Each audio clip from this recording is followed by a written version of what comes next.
My camera is not working.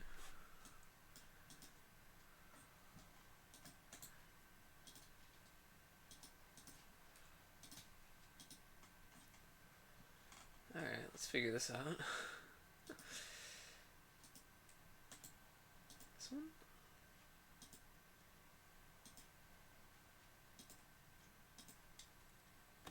Yeah, there we go. That fixed it. Snatcher!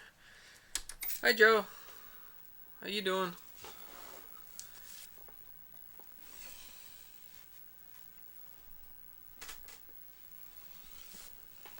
There we go.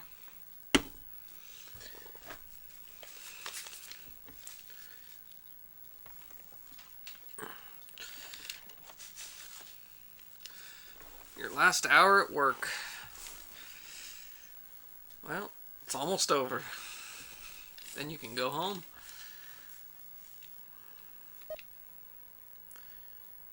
Alright, Snatcher 1. Oh yeah.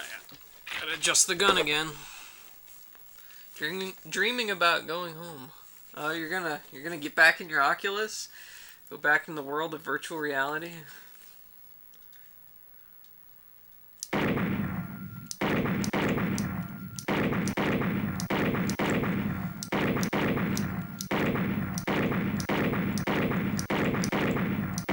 sure I like the feel of that.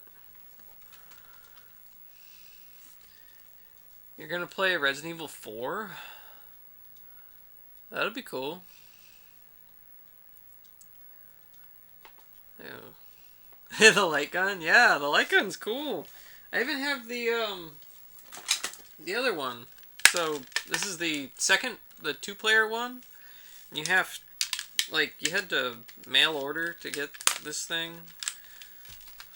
The end is, the little snap is kind of broken, but it connects via this, phone cord into the bottom of the player 1 controller, and then it lets you play 2 players in games that support 2-player light guns.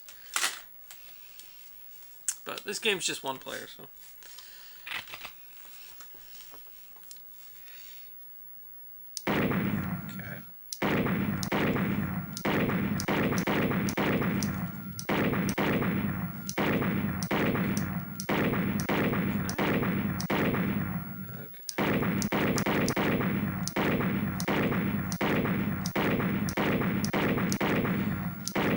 I guess that's probably good enough.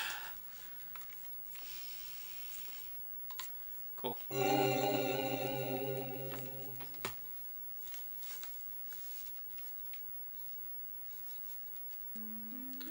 Alright. So here's where we left off yesterday. We need to figure out this puzzle. So, okay. We have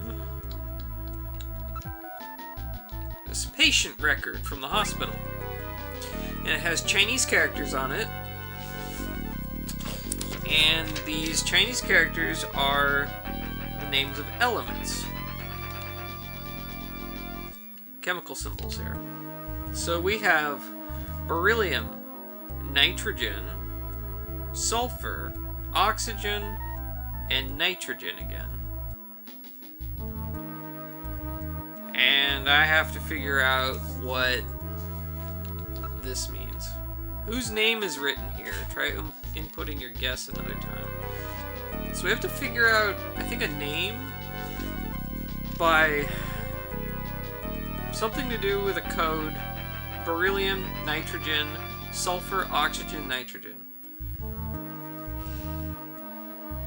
And I tried typing these last night. I was just thinking about it, and I tried typing in these elements into the internet, and I could not find a chemical compound that those made up. So that was no help.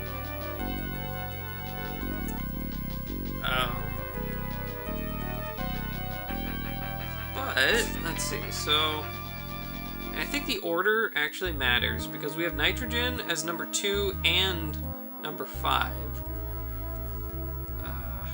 I tried writing out the first letters of each one, which would be BNSON. So I don't know, maybe it'll give me a clue if I try that. I really don't know what to guess. Wrong. The symbols for the elements have meanings. Ask meaning of code. So Chinese characters for elements. The character on the left is beryllium. The next one and the third and the last one, the next one and the last one are nitrogen. The third one is sulfur. The fourth one is oxygen.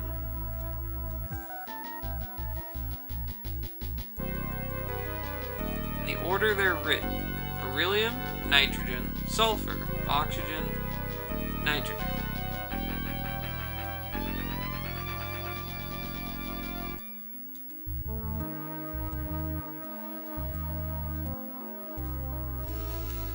Beryllium, nitrogen, sulfur, oxygen. Nitrogen.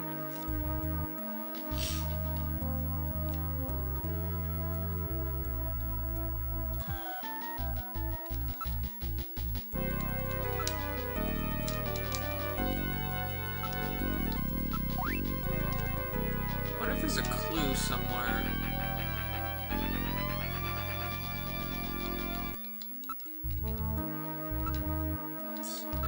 I also have some matches I found next to the patient record.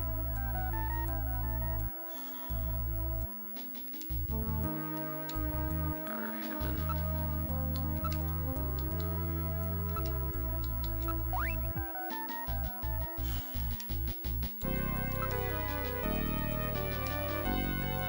I think I need to find someone's name out of this. I'm just gonna try matches.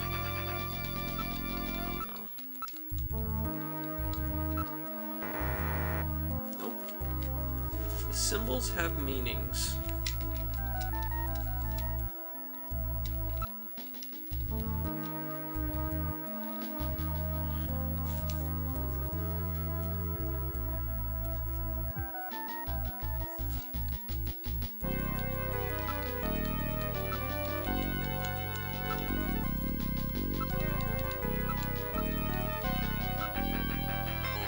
What? So that's it. Benson. Beryllium is Be, nitrogen is N, sulfur is S, and oxygen is O. And another N makes Benson. The name Benson was encoded on this file. Benson. Nice, I got it. It is not referring to the chief, Benson Cunningham. Or to our friendly engineer, Mr. Harry Benson.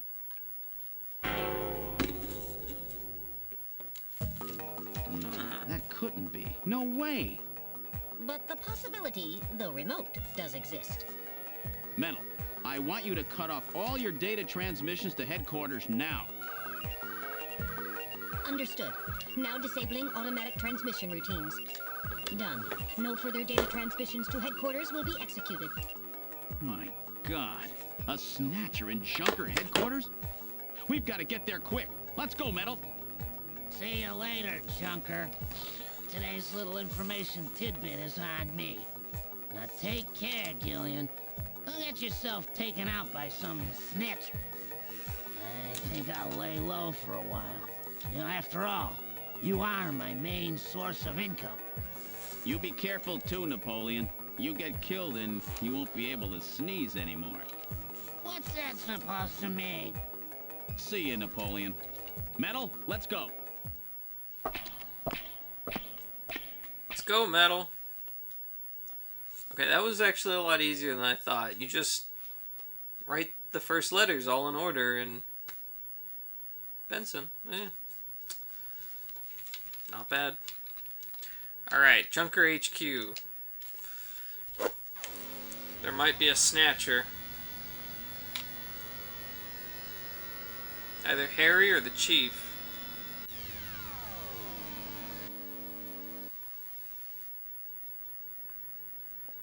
We've arrived at headquarters.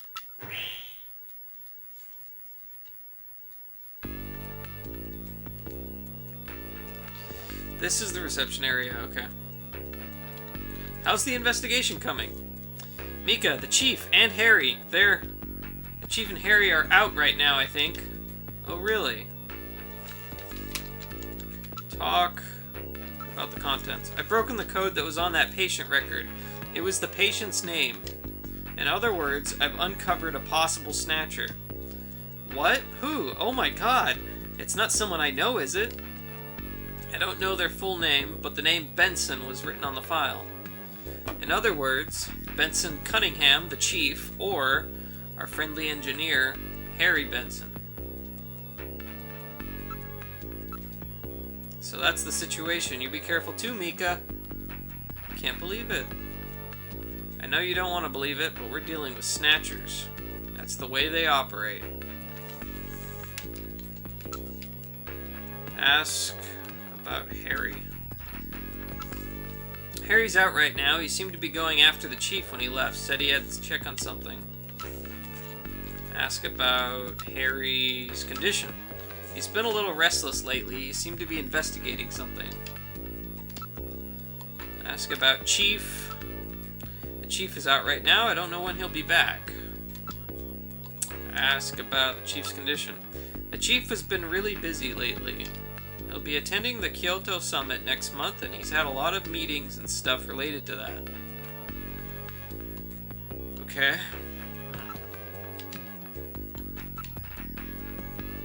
Well, let's check out the Chief's office while he's out. Oh, hey. Cassini Kane?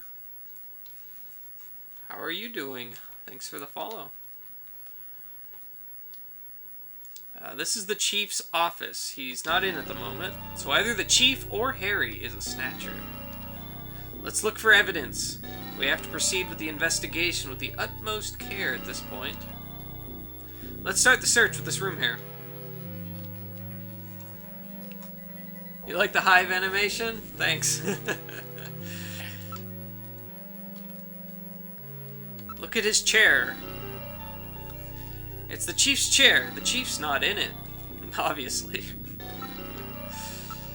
The monitor is switched off. That's unusual. It's the first time I've ever seen it shut off.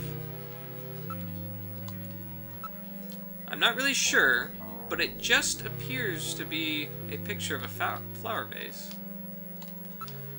Okay, investigate the chair. The chair's surface temperature is quite low. It's really rare for the Chief to be out. Isn't he busy with preparations for the summit, as Mika said? Something is funny here. Investigate the monitor. Most of the monitors are quite cold.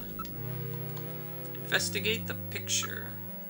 This has always bothered me. Don't you think this picture seems a little out of place with the atmosphere of this room? Yeah, that always bugged me too. Can I look at it closer? No. Okay, look. Is there nothing else I can do in here? Don't think so. Engineering room, maybe.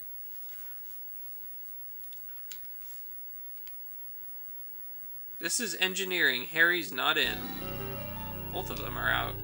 Let's try this last room. Look at the poster. It's a poster of a famous pop star from the previous century. Look at the photo. It's a photo from Harry's childhood. Desktop. There's something on the desk. There's a box of matches and a memo. Okay, look at the matches. Outer Heaven's logo appears on the box. Interesting. What? Outer Heaven matches? Harry had Outer Heaven matches? Look at the memo. It says, face to face. Face to face. Investigate poster. It's in very bad shape, but the corners have been reinforced. Harry was really taking good care of it. If we could see the entire photo, we could determine who Harry's parents are. You might be a Batman fan? Well, Joe is definitely a Batman fan. So he would spot that.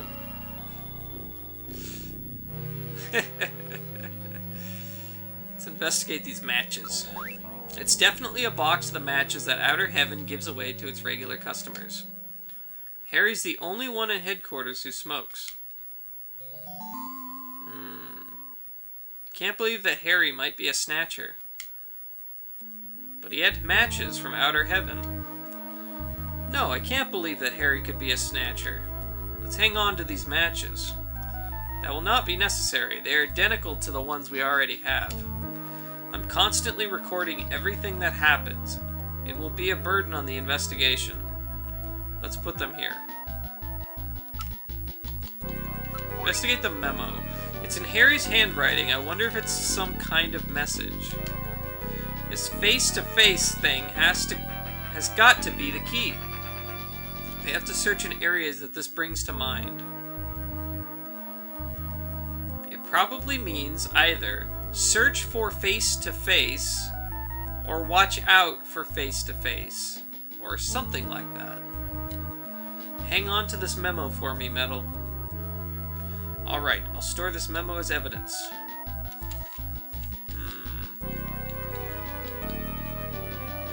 Face to face. Okay, I don't think there's anything else in here.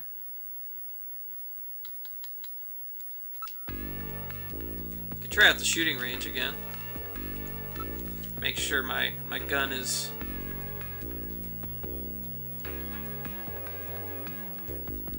all good to go.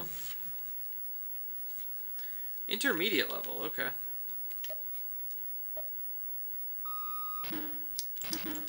Oh, oh, dang it.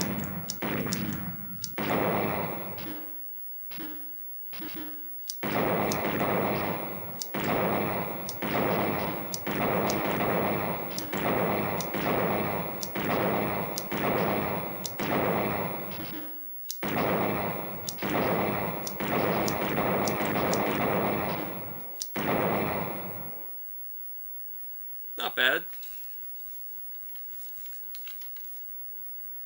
You're not wasting too many shots, but your accuracy still needs improving. So you have to press start on the side of the gun before you can actually start hitting things. I always forget to press start. But that wasn't too bad.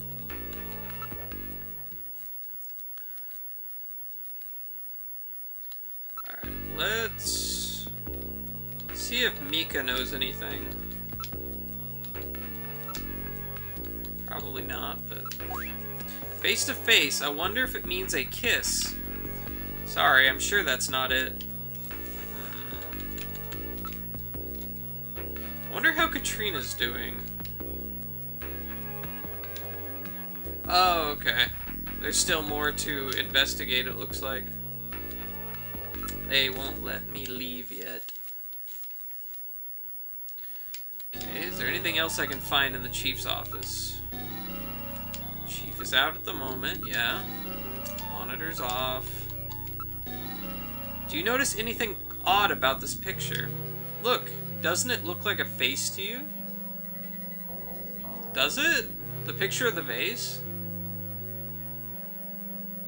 I'm not really seeing it. A face? I don't get it. Okay, well, let's check it out. Look at this. I thought it was just a picture of a vase. If you reverse the background and the drawing, it's two faces, face to face. Oh, the silhouette. So the white area of the vase, not the vase itself. It makes... okay, I can see it now. This must be the face-to-face that Harry was referring to in his memo. This picture was cleverly designed to take advantage of the human sense of sight. What's that supposed to mean? That you can see it easily if you're not human? Let's search more carefully. Okay. Check out the face-to-face part of it, will you? There's a switch between the two faces. I'll push it. Ooh. The picture flipped over to reveal a photograph. Okay. Investigate the photo. Based on the condition of the inks, I would judge this photograph to be at least 50 years old. What is it? I've seen this somewhere before, but I just can't recall. Metal, where was this picture taken? Alright, I will now search for data on this photo's location in the Alpha 1 network. I found it. This is a photograph of Red Square in Moscow, taken sometime before the catastrophe. Red Square? What's a picture like that doing in the chief's office? Store that in your video memory for me, will you? I've now stored the photo's image in my memory. The chief had this picture? Or someone planted it there to set up the chief. And there were those matches that Harry had too. Which one is the Snatcher? It will depend on what evidence we can turn up. Both of them seem suspicious. Maybe it's somebody else entirely. That's true. That patient chart with the Benson on it is quite suspect as well. Maybe somebody wanted us to find it. It seems pretty odd that the Snatchers would have left part of a patient's record behind in the first place. Maybe it's a trap. That can't be ruled out based on the evidence we've seen so far.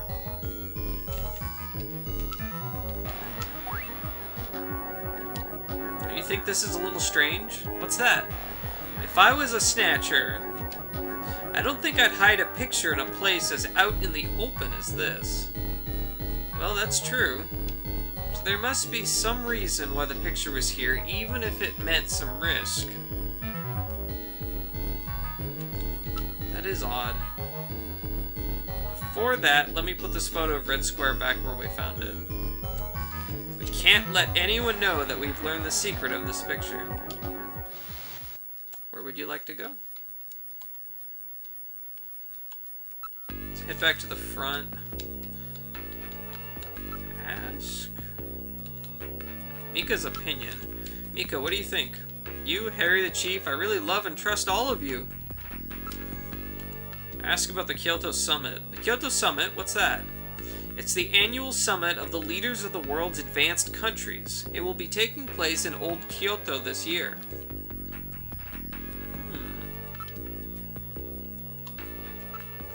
One of the topics on this year's agenda is the Snatcher menace. Other countries are starting to worry that Snatchers are not just a Neo-Kobe problem anymore. That seems like a good motive for the Snatchers to replace the Chief if he's going to that summit.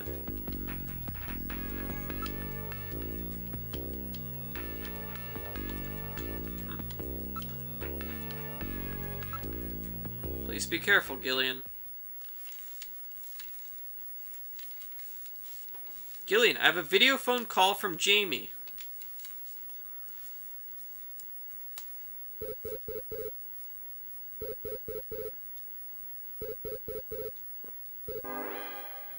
Gillian, it's me, Jamie. Listen carefully.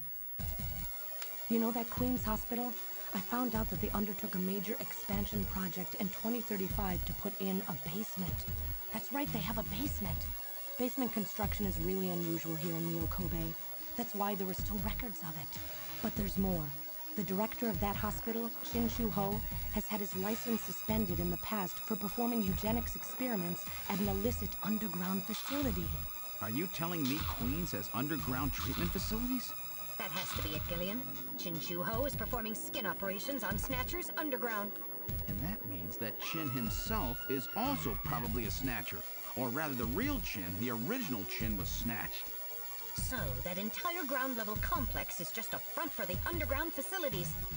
And if we hit that hospital, we can ruin the Snatcher's plans. Well, this is it, Metal. We're heading right into the enemy's headquarters this time. Gillian? Yeah? This sounds really dangerous. I just wanted you to know I want you to come home safe. Jamie, The reason I left you is because I thought you were pushing yourself too hard, being self-destructive. And it seemed like the wedding ring you were wearing when they found us had become a tremendous burden on you. I didn't want that to be the only reason we stayed together. oh, Jamie, I never felt that way at all. I'll be waiting for you. We may not have our memories, but you are the only one I've ever shared any time with. Be careful, Gillian. Jamie. Are you all right, Gillian? Yeah. All right, Metal, let's go. We have to pay a visit to Queen's Hospital. Her Majesty is waiting.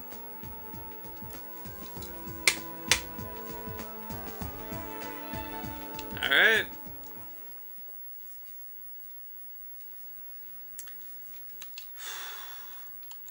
Head over to Queen's Hospital. And save the game when we get there. There's definitely going to be some shooting happening.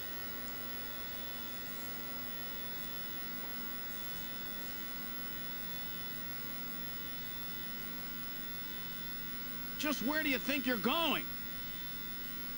This is most unusual. The turbo cycle seems to be out of control. What? Switch over to manual.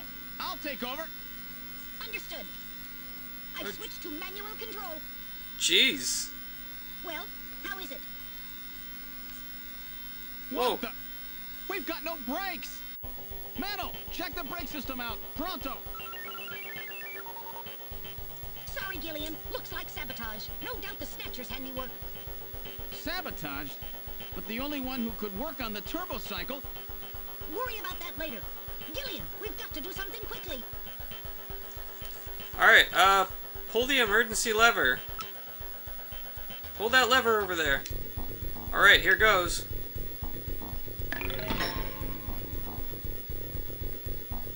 It broke off. Guess we've had it. Do I jump out? I guess. Give up doesn't seem like a great option, so... we'd never survive it. It would be like jumping off the Brooklyn Bridge. That's a rather dated image, don't you think?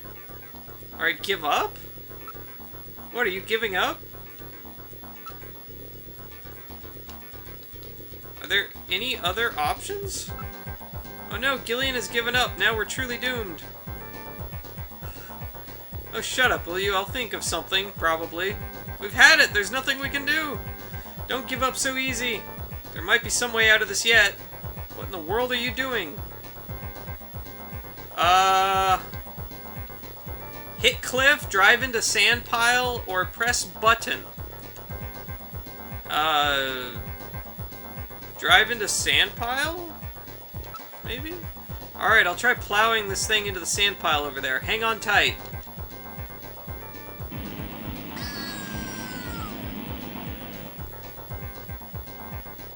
Yeah! Damn, won't anything work? Press button. Alright, let's try a long shot. I'll push this button here. And a good morning to you, my friend. Bud Miller with you here on the big 90.7. Looks like we're gonna have a bright... You've turned the radio on. What are you doing? Drive into the sand pile again? Okay, let's try hitting the sandbank one more time.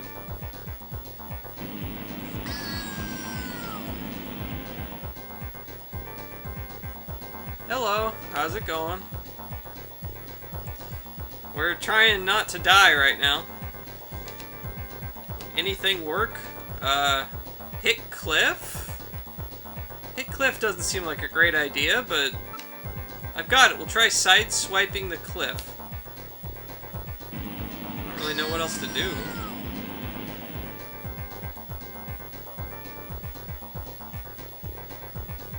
Oh, hey! How you doing? Yeah, it's been a long time.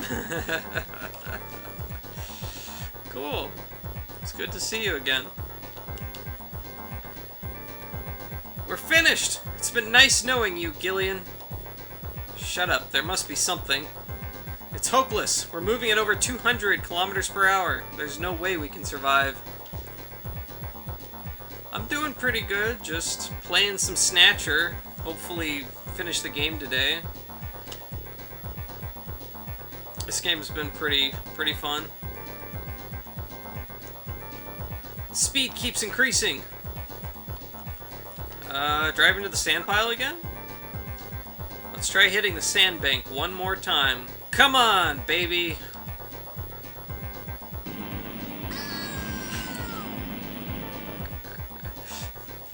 Yeah, it's been a long time since I've really streamed much, but I've been really wanting to stream more again lately.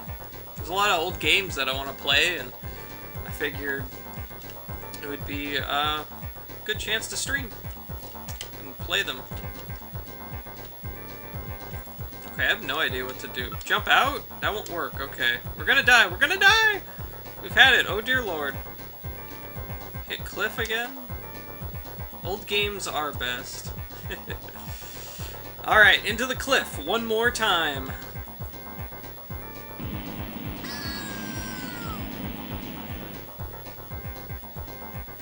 Yeah! Even that won't stop it.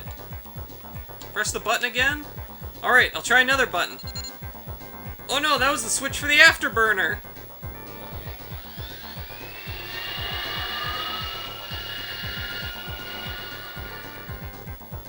Whoops. You've boosted our thrust by 23%. Do something, Gillian. It's late there? Okay, cool. Thanks for stopping by. It's good to see you again. Sleep well. Pray to God. Let's press a different button. That's the heater. Temperature increasing. 68 degrees, 69, 70, 71, 72. There! It's reached a comfortable room temperature. I don't care about the temperature right now. Drive into sand pile. Can I do that? Any of these things work? Nope. Alright, try pray to God. There we go. Well, Metal, I haven't known you for very long, but it's been fun. Gillian, let's pray together. Actually, I'm not that religious. I didn't think so. That's it, Gillian. Prayer! Look! A new command has appeared on the menu. Hit the control panel. Damn. What else can we do? Metal, start punching buttons. Any buttons at all? Yes, push anything. Gillian, this doesn't seem to be doing any good. Damn, I was sure that would work. Gillian, the road makes a sharp right turn just 1,500 meters ahead. At this speed, we'll never make it. Gillian! Gillian! Hey, Gillian! Huh? Over here! Ooh, is it Random Hajil? Gillian, over here! Random! Gillian, you gotta jump over to my bike! Hurry! 800 meters until we reach the curve. Metal, you go first! What? Not again. Move your butt! That curve's just ahead! Understood. 1, 2, 3! All right, Gillian, now it's your turn. Keep her steady. 300 meters until you reach the curve. Gillian, jump! I can't! My timing's off! 150 meters. Gillian, now! 70 meters. Jump! Now, Gillian, now! Oh, we're too late. Jump, Gillian!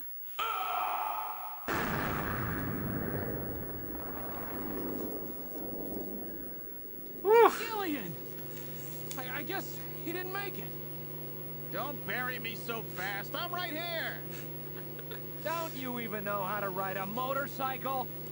Gillian, it's not much farther to Queen's Hospital, and you could probably use the exercise anyway. Why don't we just continue the rest of the way like this? Woo. All right. We've arrived at Queen's Hospital. So, this is the place, huh? Random, are you sure you know what you're doing? This isn't going to be a field trip, you know. We may not come back. And the bounty for this one will more than make up for it. If you're around to spend it, that is. Gillian, let's get going. All right. So I wanted to save the game before all of that happened, but didn't give me a chance. So now we can save the game. There we go. Cool. Alright, let's go in. Now entering their security system. Lock disabled. Alright, random. Let's go. Ready for anything. Alright, open the door.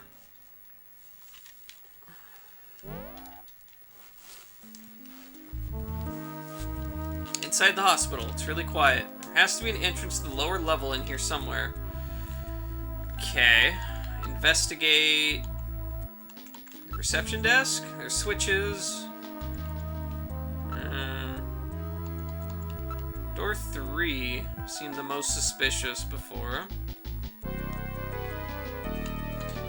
Use Metal Gear, turn on the light.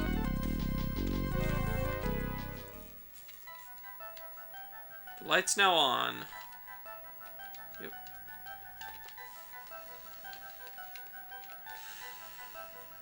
There's still something about this room that we haven't examined yet.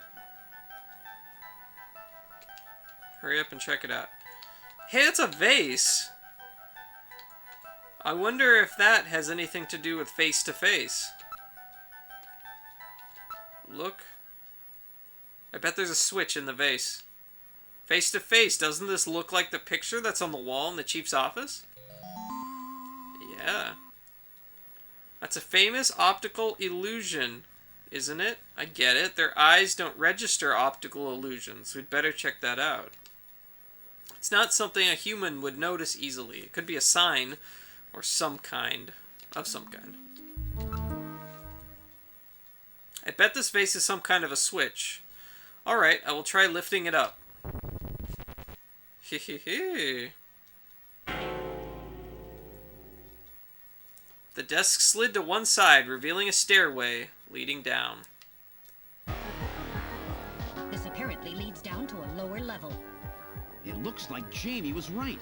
Queen's Hospital does have a basement.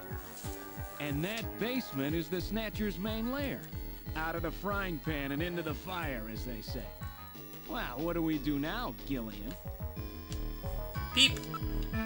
Appears to go straight down. Investigate the stairway. Unlike the hallway, these stairs do not have any dust on them. In other words, our friends use this, right? Motion detector. I don't read anything at the moment. Descend stairs. It's a very narrow stairway. We'll have to go down single file. Okay, who's going to take the point? That's obvious. The guy with the light. Hey, that's not fair.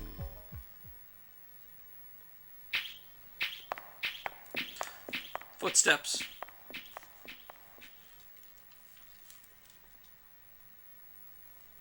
Well, well, what do we have here? It's the hospital corridor. It's the same hallway, but not the one that's on the first floor. So what does that mean? An entire floor of Queen's Hospital has been duplicated underground. So the same floor is both upstairs and downstairs. They snatched the hospital. Sort of like parallel worlds. So that desolate setup upstairs is all just a smokescreen. They're making it look like the place is closed down, but in reality, they're keeping themselves quite busy. Gillian, that means we're already right in the middle of their headquarters. Please use extreme caution. Alright, let's save it again.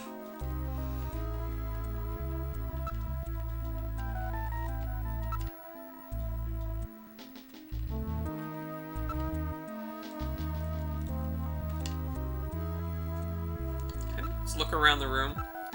There's a reception booth in the middle of the floor as upstairs, and there are 3 doors off the hallway. Everything is exactly the same.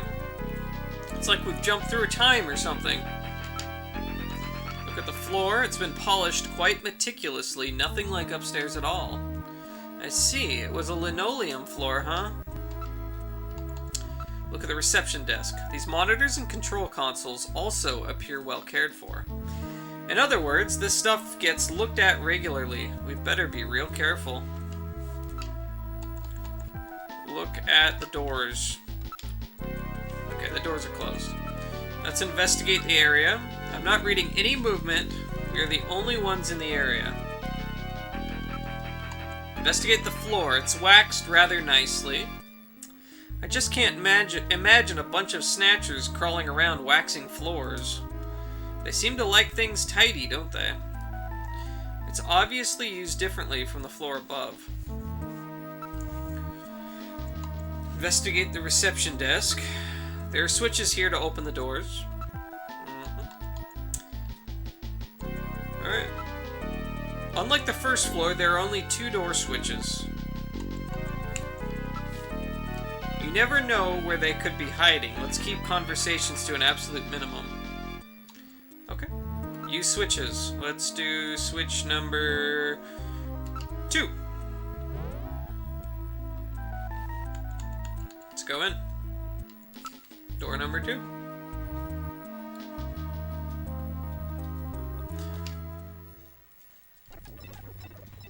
Ooh. What is that? We're in room number 2. Look at this. Some kind of testing equipment is running. It's a real nasty sound. Gets on my nerves. Look around the room. This room seems to be the real biotech research lab. Looks like Frankenstein could show up any minute. Look at the ceiling. It's well equipped with micro-manipulators, various types of lasers. It has a microsurgery system. Look at the shelf. There are a number of jars for formaldehyde and other chemicals. Look at the desktop. There are a number of machines for biotech experiments. It seems they are quite serious about their work. Look at the monitors. They are all finest quality monitors, microscopes, and the like. Look at the containers. Samples, mutated cells, and organs with tumors. I don't want to look at this stuff. Investigate the room.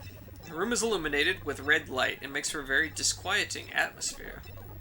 What are they doing here? What with all these samples, this looks a lot more than a place to treat skin cancer. Investigate the ceiling. Argon lasers, argon dye lasers. It's a device for selectively destroying certain types of cancer cells. They also have the latest gene cannon. Let's check out the shelf. Everything's quite neatly organized. There are samples here of monoclonal antibodies. What in the world is that? Antibodies which are said to have beneficial effects on cancerous melanomas. Yeah, this is definitely a Snatcher's hideout. There's no mistake. This is definitely their maintenance hospital. There you go. Check out the desktop. DNA synthesizers, DNA sequencers, a nucleic acid extractor, chromatography equipment, automatic pipetting devices. That's a particle accelerator used to generate a stream of heavy particles for a number of different treatment techniques. The machine is in standby mode. It looks like the Snatchers were working on artificial skin regeneration techniques, as well as various cancer treatments. Okay, check the monitors. This is quite an impressive array of equipment. Some university hospitals are not stocked this well. NMR, nuclear magnetic resonance microscopes, STMs, scanning tunnel microscopes, high voltage electron microscopes, electron beam holography, cameras, street cameras. Gillian, the Snatchers obviously possess much greater intelligence than we have previously given them credit for. Nevertheless, their technology seems somewhat dated. Dated? What do you mean by that? The equipment and techniques they are using, most of these methods were abandoned years ago. This is well behind the current level of technology in most developed countries. It's a rough approximation, but I would say that they are 20 to 30 years behind the times. What's more, judging from the imbalance of the research material here, it appears to be primarily the work of one individual. You're telling me that all this work on the Snatcher's artificial skin is being carried out by one person and not some government institution? The design of this lab itself is in violation of a number of the biohazard prevention safety codes. While a few safety cabinets have been installed, there is no autoclave or gas sterilizer anywhere. This is quite far from P4 level. I seriously doubt that this lab was set up by a government or any other large organization. Check out the containers. Their number of cell cultures and other specimens. It's all rather grotesque. Smell? Oh, I left my water up there. Let me just go grab my water.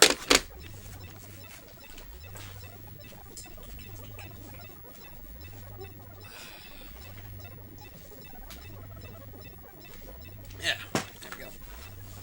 Okay.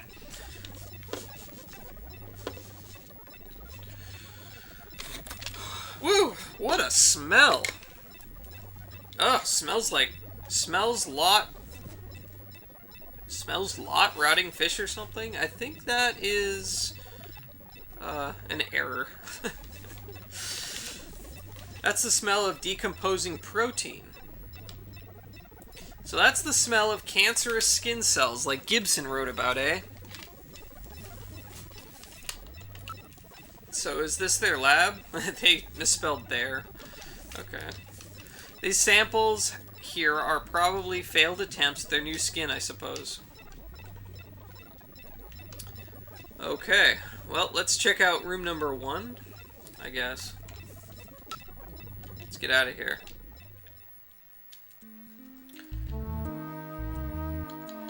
Use switches. Switch number 1.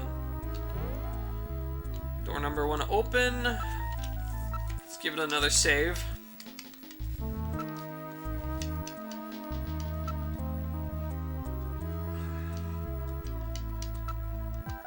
Okay. Let's go into room number 1.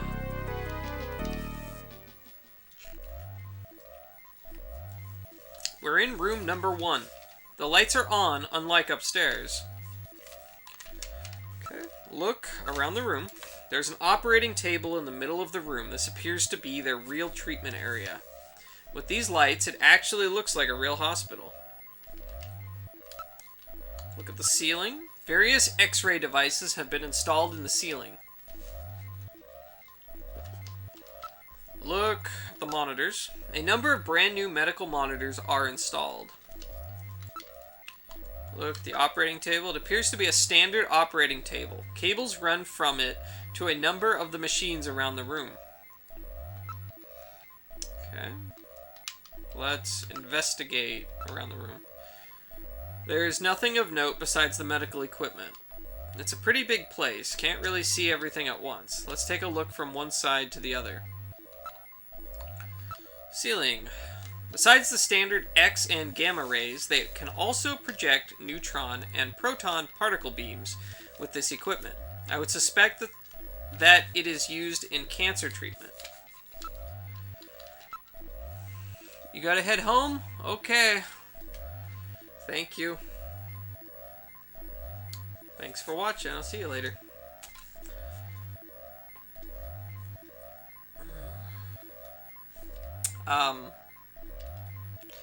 These are monitors for ultrasound, MRI scanners, and other imaging equipment. They are already connected to the nearby machines. Operating table, I guess. The surface of the bed is still quite warm. It's as if someone was lying there until just moments ago. And, oh, just moments ago, okay. Motion detector. Not picking up any movement, at least not anymore. There was some movement, but I've lost it now. Look over. Whoa! Whoa, whoa, whoa, whoa, whoa, whoa. It's a snatcher! Don't scare me like that. It's just a specimen. What? Skeleton. This is rather grotesque. It's somewhat distorted. For a medical model, it's quite inaccurate.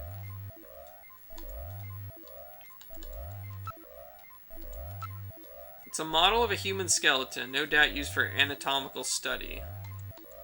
Okay, smell. Well, the smell from those drugs could knock a guy down. I wonder if this is where they carry out their treatment. Sure looks that way.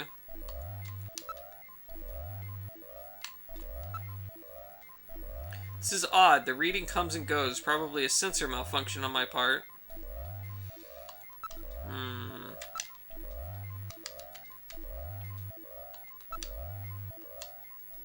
Come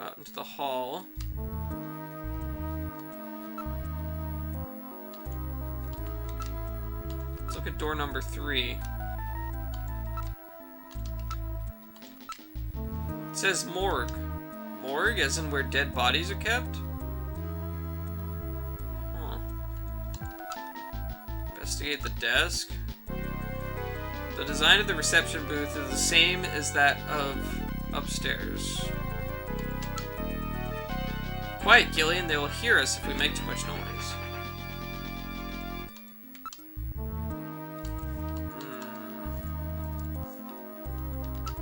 The monitors. The monitors are switched off, but the AC power lamps are still lit. It has been used quite recently. The monitors are still warm.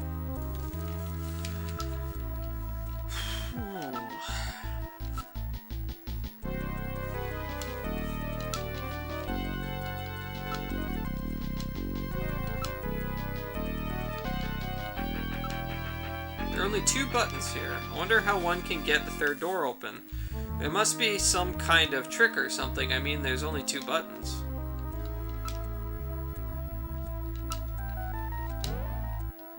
Okay.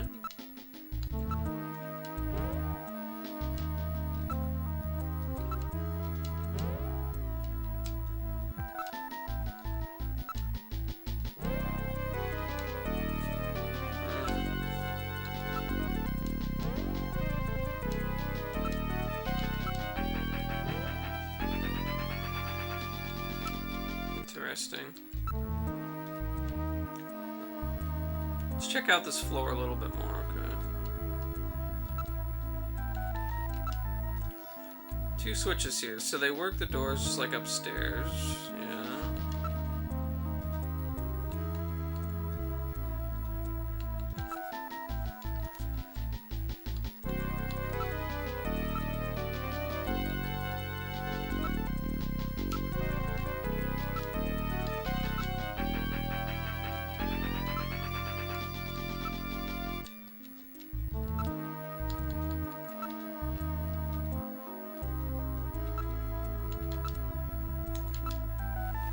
There are no doorknobs or handles. It cannot be opened manually.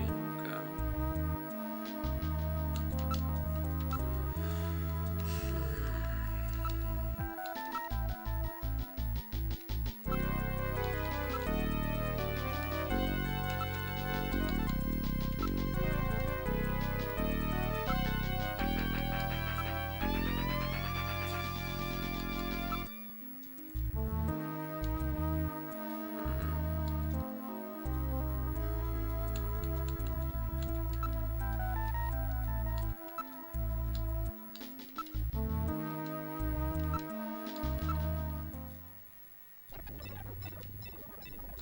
If there's anything in here, I can figure this out with.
Let's take a look at the room next door, he says. Okay. Maybe there's a clue in door number 1.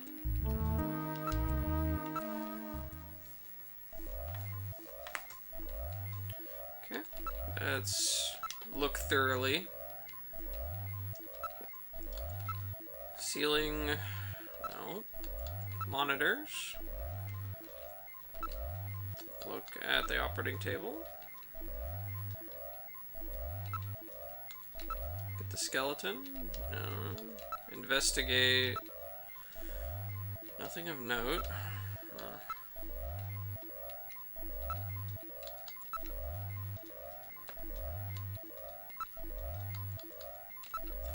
table?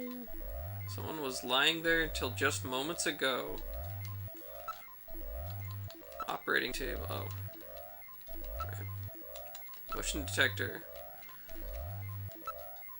Skeleton. When you look at them like this, there isn't much difference between them and humans, is there? Look over. The skeleton's gone. It was definitely there a moment ago. Read movement. This room. Oh. Shoot it.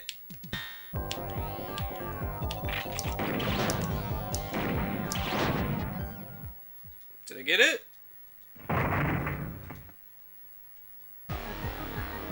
Did I get it? The Snatcher's functions have been terminated. There's no doubt now that this is their maintenance facility. This one was probably still waiting to get its artificial skin installed. So this is what they really look like, huh? Yeah, that's the scariest thing about them. You can't tell them from real people once they've got that skin on. Perhaps that's humanity's great weakness. We're always judging books by their cover. What? And it's just that human weakness that they're out to take advantage of. All right, Random. Metal, let's go.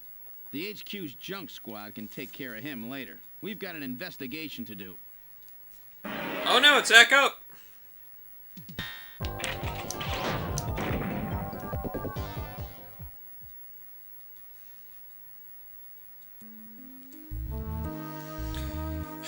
I think it's definitely dead, or terminated this time.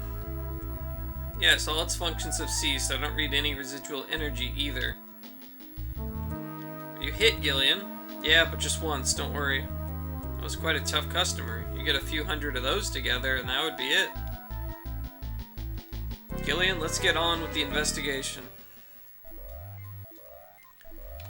Alright, let's look at the Snatcher. The remains of the Snatcher are on the floor. Investigate. Its functions have been completely terminated. It won't be moving again. So it looks like this is where... Oh, yeah. The proof is over there on the floor. Smells like burning machinery. Okay.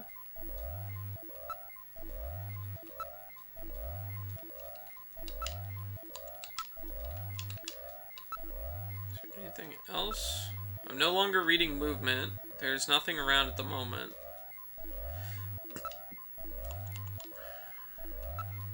There's nothing unusual there. Just like the last one, you never know when they might pop out. Keep your blaster ready, Gillian. So now we're down to just room number 3. Okay, how do we get in?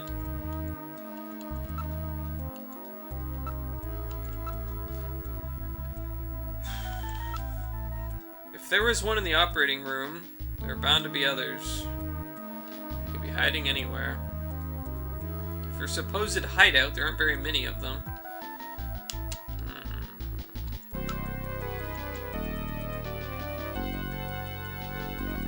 That sound.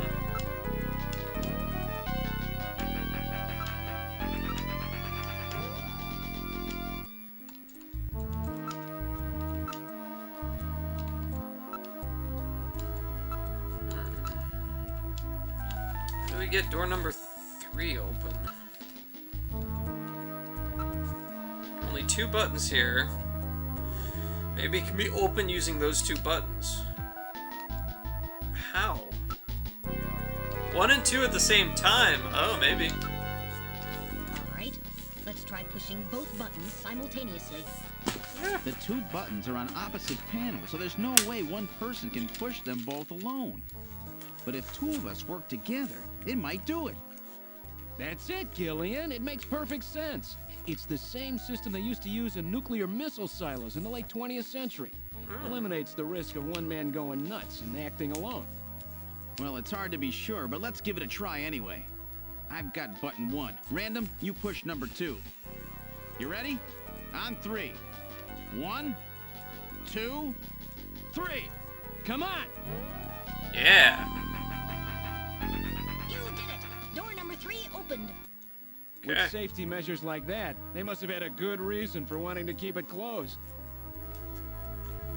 Alright, let's go in. Actually, let's save.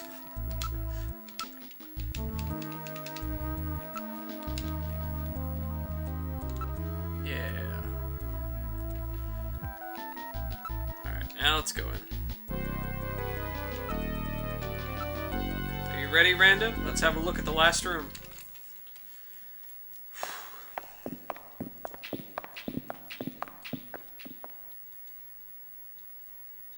Whoa! Good God! What the? I read 4 human skeletons in this room. Oh. It's their morgue! Perhaps victims of the Snatchers? Well, it doesn't look like whoever put them here was too worried about making sure they would rest in peace. No, it doesn't. These have got to be their victims. This is probably where they hide the bodies of the originals they snatch from places like Outer Heaven. They probably picked Outer Heaven because it gets a lot of VIP traffic. Plus, during masquerade time, they could work the place and still keep their identities secret. Yeah, and the guy who set up the link between them and Outer Heaven was Freddy, that taxi driver. They must have gone after him not because of who he was, but what he did. After all, with a taxi, there's plenty of chances to milk your customers for information. That's probably how they learned about Outer Heaven and Plato's Cavern. I've been wondering what they had done with the bodies. Want to hide a book? What better place than the library? Need to hide a body? How about the morgue? And for them, keeping the bodies hidden is crucial. I mean, if somebody who's supposed to be dead is out walking the streets, it wouldn't be too hard to figure out that something screwy is going on. That means that if we can figure out who these bodies were, then we just nailed 4 snatchers. Yep. Alright, let's figure this out. It appears to have been a proper morgue at one time, but now is being used as little more than a closet. There's a ventilation duct on one side of the room. The remains. One of the bodies is still decomposing. The other 3 are little more than skeletons. The duct. There's a cover on the duct, but it has been weakened by oxidation. There are a few droppings on the floor from mice who were no doubt feeding on the bodies. A number of different insect larvae have infested the body. It hasn't been well preserved, to say the least. But it's definitely a human body. Estimated time of death. The insects infesting a decomposing body can be divided into 8 large groups. Each of those groups work on the body for roughly 15 days, making an 8 by 15 day or 4-month cycle. As such, an analysis of the variety, number, and size of the organisms on the body allows a rather accurate estimation of which group is currently present. In other words, you can figure out how long the victim's been dead without analyzing the body itself, right? On this particular body, flies have laid eggs, and the maggots have grown into adult flies, so it has been less than 30 days since death. As for the other 3 bodies, 1 full cycle has been completed, so at least 4 months have passed. Well, that's fascinating and gruesome. What a horrible smell. Yeah. Alright, cause of death. Can you determine the cause of death? The bodies are severely damaged. Such a determination would require more extensive facilities than are available here. Identity, here we go. What about the identity of the victims? Hair, clothing, even teeth, anything that could be used to make an identification is gone. Really? That one looks like it has hair. And teeth. Damn Snatchers, they were careful to make sure their identities didn't get out. If we even had some teeth, we might be able to make an ID. He's got teeth. He has teeth and hair. What about these teeth here? They've been deliberately misaligned to prevent identification. Oh. Okay, then I guess we'll never be able to ID them. There is a way. What? How? We can perform a simulated reconstruction. Fortunately, the skulls of the victims are still intact. Reconstruction, eh? Good idea. Great idea. Reconstruct corpse. Let's do this reconstruction thing on the bodies. Now performing simulated reconstruction of the head and facial features of each of the 4 victims. Commencing with victim number 1. Now performing craniometric analysis. X-ray and sagittal X-ray, magnetic resonance imaging, and positron CT data gathered. Complete cranial data now being compiled. Craniometric analysis complete. Now commencing reconstruction. First, victim's age. Estimate based on 1. Presence or absence of cranial fontanelles and chroma of epicranial sutures. 2. Area of facial region and cranium. 3. Height of upper and lower jaw and development of alveolar part. And 4. Location of cranial center of gravity. Next, victim's sex. Estimate based on 1. Overall size of cranium. 2. Parietal bone angle. And 3. Development of splachnocranium. Lastly, victim's race. Estimate based on 1. Overall cranial configuration. 2. Volume of intercranial cavity. And 3. Mass of the skull. Now commencing soft feature reconstruction based on average results of above analysis. Reconstructing. Initial phase completed. Margin of error on estimate of victim's race 10% based on use of averaged values. Now adding posture and eye features. Reconstruction of head of first victim completed. What? It's Freddie Nielsen. Oh. Moving on to second victim. Now commencing reconstruction of features of victim number 2. Okay. Now starting craniometric analysis. Complete cranial data now being compiled using the same techniques as the previous reconstruction. Craniometric analysis complete. Now commencing reconstruction using the same techniques as the previous reconstruction. Reconstructing. Initial phase completed. Margin of error on estimate of victim's race 10% based on use of average values. Now adding postulated hair and eye features. Reconstruction of head of second victim completed. That's Lisa Nielsen. Moving on to third victim. Now commencing reconstruction of features of victim number 3. Now starting craniometric analysis. Complete cranial data now being compiled using the same techniques as the previous reconstruction. Craniometric analysis complete. Now commencing reconstruction using the same techniques as the previous reconstruction. Reconstructing. Initial phase complete. Who's this? Margin of error on estimate of victim's race 10% based on use of average Is that the values. chief? Now adding postulated hair and eye features.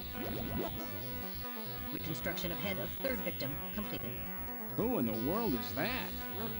That's the director of Queen's Hospital. Shin Fui, what's his face? Oh. Shin Shu O Gillian. Moving on to last victim. Okay. Now commencing reconstruction of features of victim number 4. Alright. This one's the most recent. It's still decomposing. Now starting craniometric analysis. Complete cranial Is it data the now chief being or compiled Harry? using the same techniques as the previous reconstruction. Craniometric analysis complete. Now commencing reconstruction using the same techniques as the previous reconstruction. Reconstructing. Initial phase completed. Margin of error on estimate of victim's race 10% based on use of average values. Now adding postulated hair and eye features. Reconstruction of head of completed.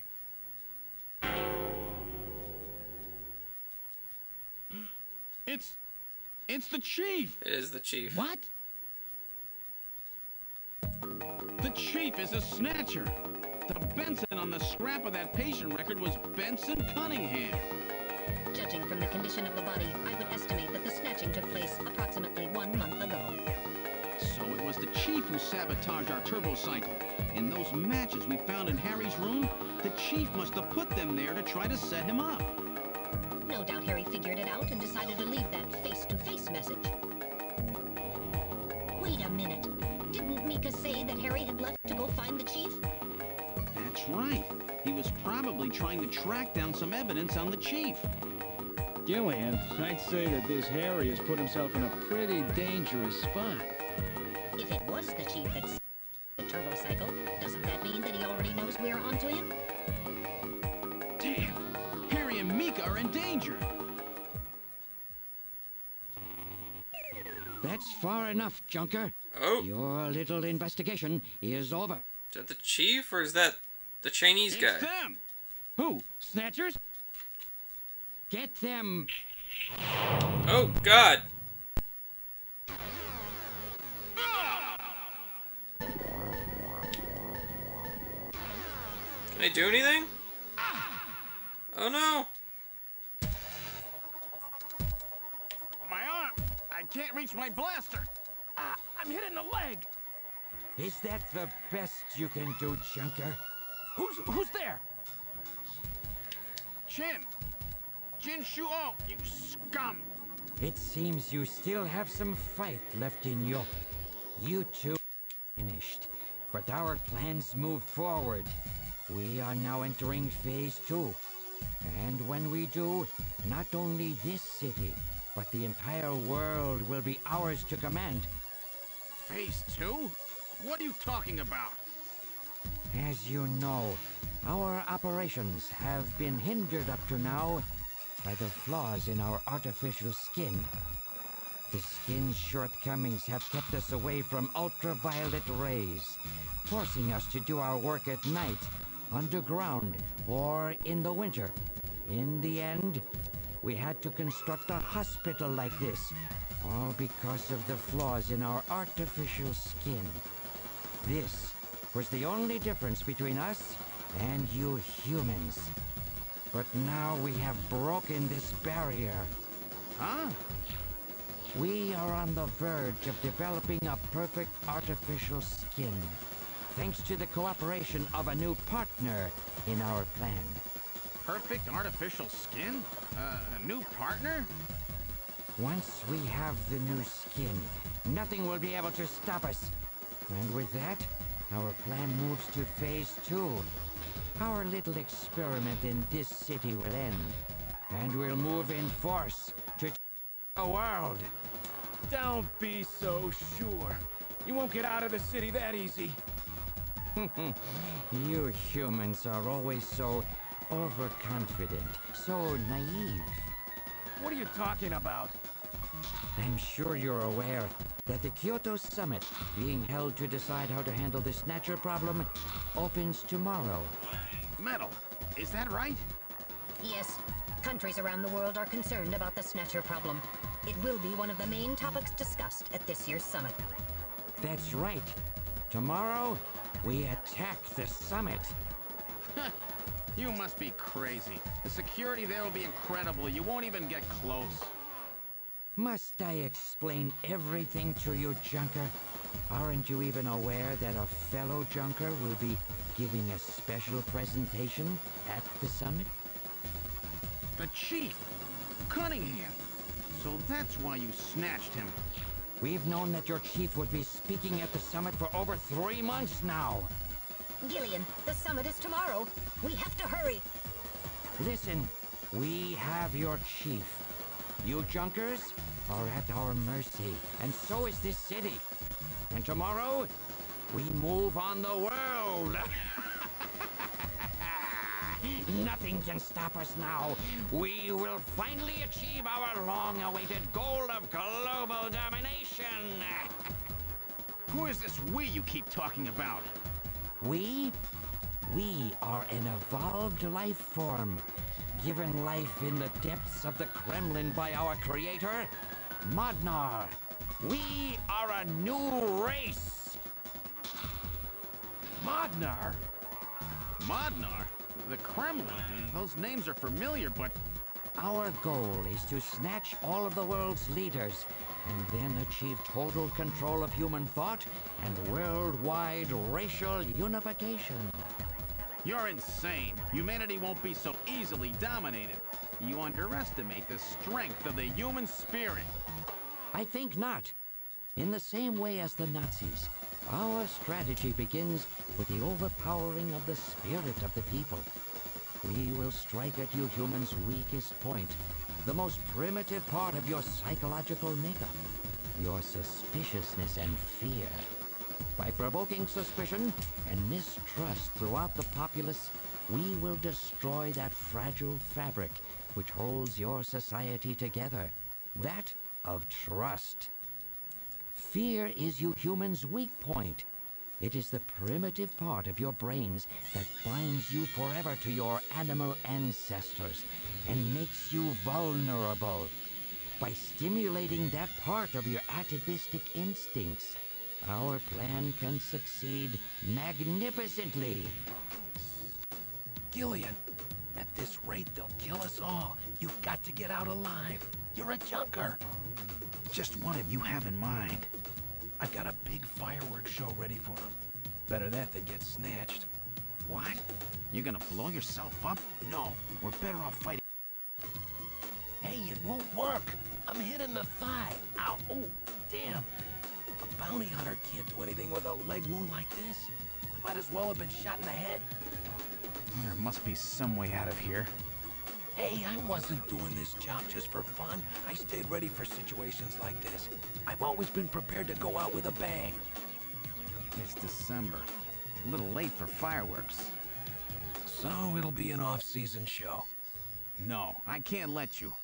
My belt's packed with TNT-PX. You know, that really strong stuff they use in the mines on Mars. One push, and this whole hospital will go. No trouble at all. No time to sit around thinking, Junker boy. Go! What are you doing? Get your butt moving, you fool! Get out through this air shaft. I've got a powerful strobe on me. Its flash will screw up their sensors long enough for you to get out. Now, you with me? Fireworks are better from a distance anyway, Gillian. Are you two finished chatting? Then I think it's time for you to die. We're quite busy, you know. You ready? When I give the signal, break into the air shaft and run, and don't forget your blaster. Metal, stay with me. Yes, sir. Random. Gillian! Doesn't look like I'm gonna have a chance to call in that debt you owe me. Hurry. I'll pay it back to the Snatchers with interest. All right, go! Run, Gillian!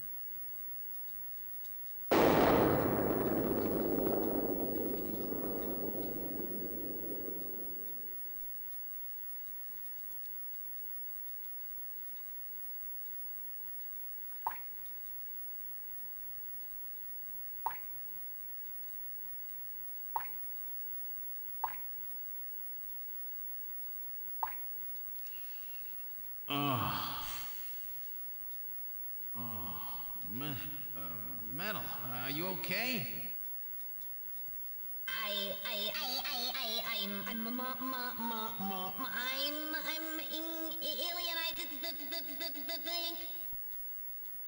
Metal, something broken?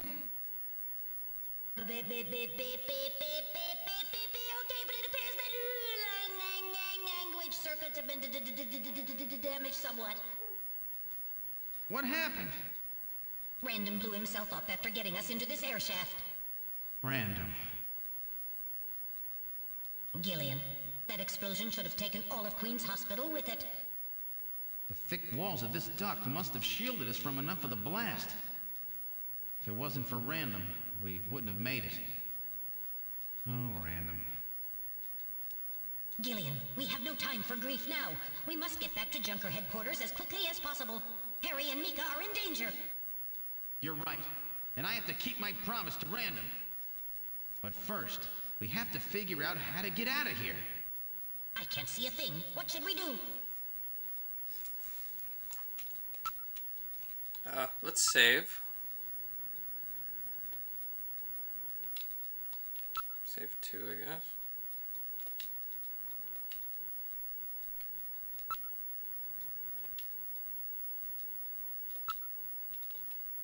It's completely dark in here. My optical sensors cannot function. Alright, let's turn the light on. Turn your light on. I was waiting for you to ask. Let there be light. Well, let's try moving forward. There could be Snatchers waiting for us. Please use extreme caution.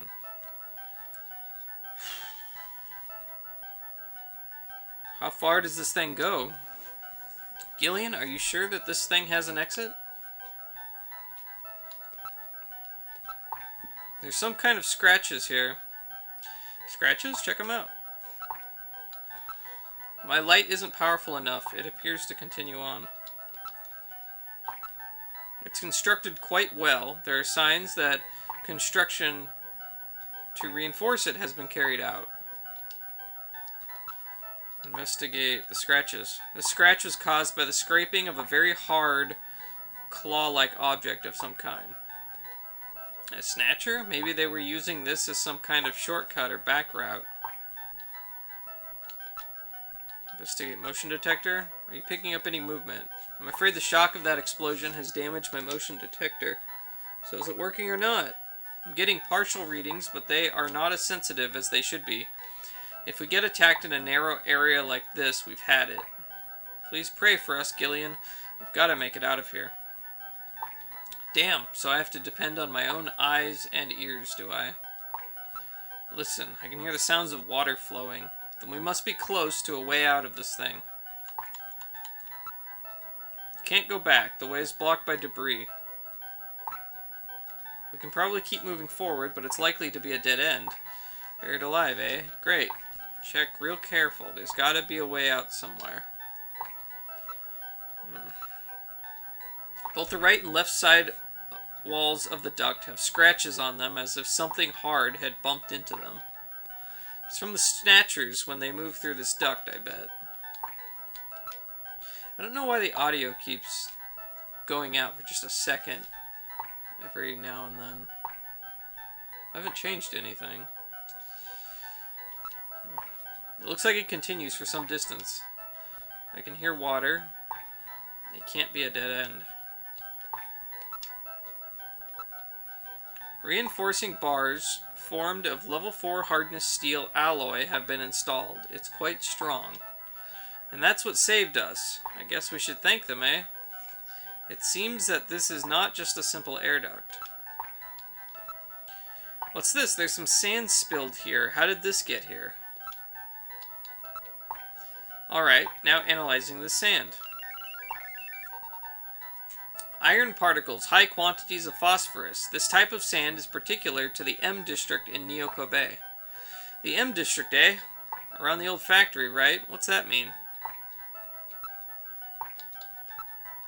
It is quite unusual that that particular sand would be present here. It was no doubt brought here by someone.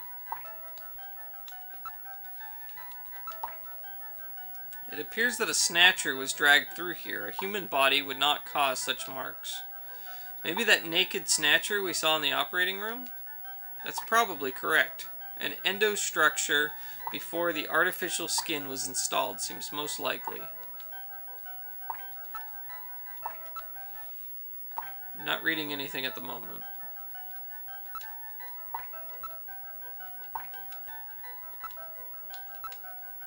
For an air duct, the quantity of dust is quite low, so that means this thing is used regularly, right? Yes, there's certainly no reason why anyone would ever deliberately clean a duct like this. Oh, sneezing. Gillian, is it Snow 9? Alright, I will gather and analyze a sample of the air. The results are as I would have expected. Though the concentration is thin, there is definitely Snow 9 present. Snow 9, huh? Is it okay to breathe it? You will be safe at these concentrations. Okay. The sensors are not showing anything. The farther we go, the higher the concentration. It must be coming from that direction.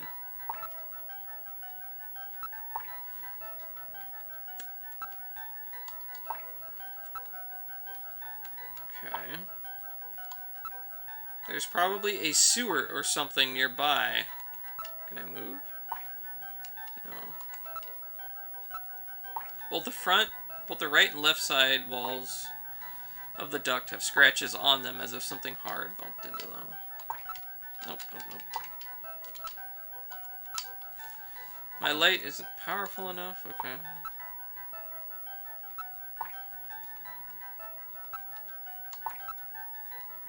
The lower surface is constructed of reinforced concrete. This does not seem to be just an ordinary air duct. It looks like the snatchers have been using it to move around. With these scratches and the presence of Snow 9, I'd say it's definite. I sure don't want to meet up with any of them in a tight space like this.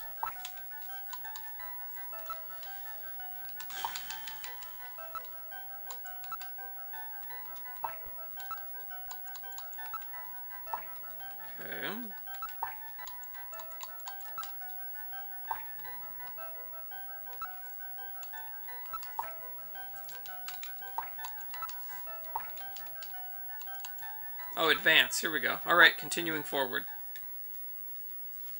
This thing just keeps going.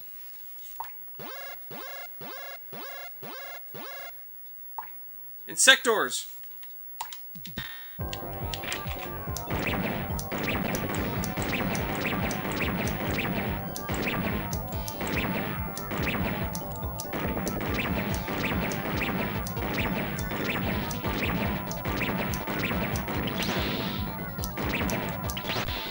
Damn it. No.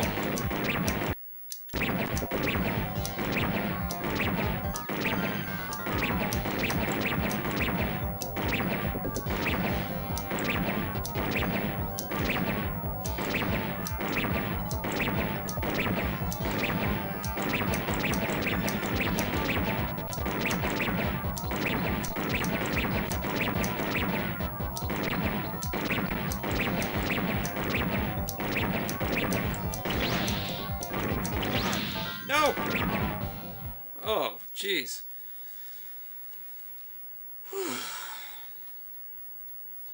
One more hit would have killed me. Ooh, they really build a lot of those things, don't they? That was really close. Yeah, I took 5 hits. Only one more and it would have been curtains. Yep, 1 hit away. Those insectors must be the security for this area, which means that at the end of this duct... I'm not reading any more motion. Let's continue on. Don't want to meet up with any more of those spiders. Look, a way out. We're saved, Gillian. Metal, don't let your guard down. Whew.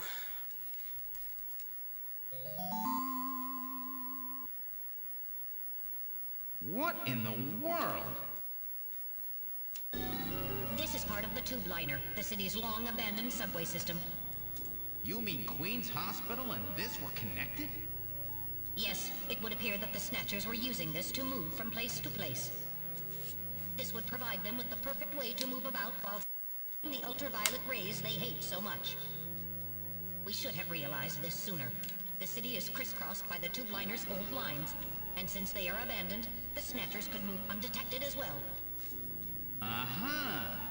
That's how those two we caught a glimpse of at the abandoned factory where Gibson was killed were able to disappear so quickly. They must have used this subway.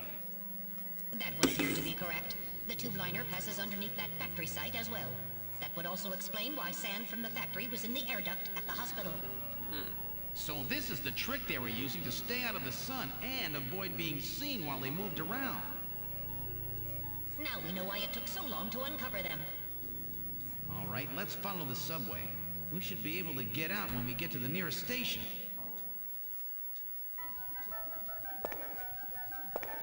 How far does this bloody thing go? We're probably lost. I wonder where we are. Metal, can you see what's up ahead? It appears the tunnel continues for as far as I can see. Listen. The only sound is that of our own footsteps. Metal, how much farther do we have to go to reach the next station? Since I don't know what our exact present location is, I cannot give you an accurate figure. This part of the system didn't have very many stations. We will probably have to walk quite a bit further. Can you hear any trains approaching? What are you saying, Gillian? The tube liner system has been abandoned for years. Not picking up any unusual sounds. That's the area we just passed through. I see nothing out of the ordinary. I cannot see anything else. What's wrong? Look, Metal, light! Oh. Yes, but this doesn't look like a station. There's a ladder. Where do you suppose it leads, Gillian? I don't have the slightest, but let's climb it and see. All right. Now climbing the ladder. We seem to have emerged into an odd place. Wait, this room. I know this bathroom. It's Freddie Nielsen's bathroom. He was using this shaft from the bathtub to get down into the subway. So that's how he did that. Ah, yes. As I recall, after you disposed of Lisa, he somehow entered the apartment without using the regular entrance. which he accomplished by using this secret passage into his bathtub. The bathtub must be of a double construction. The bottom is actually a lid. When they wanted to hide the passage, all they needed to do was fill the tub. And to get in and out, they would just drain the water into another tank. Jeez. Double-bottom bathtubs? Abandoned subways? Snatchers really go out of their way to stay out of the sun. Okay, Gillian, let's head outside. Alright, let's go ahead and save the game.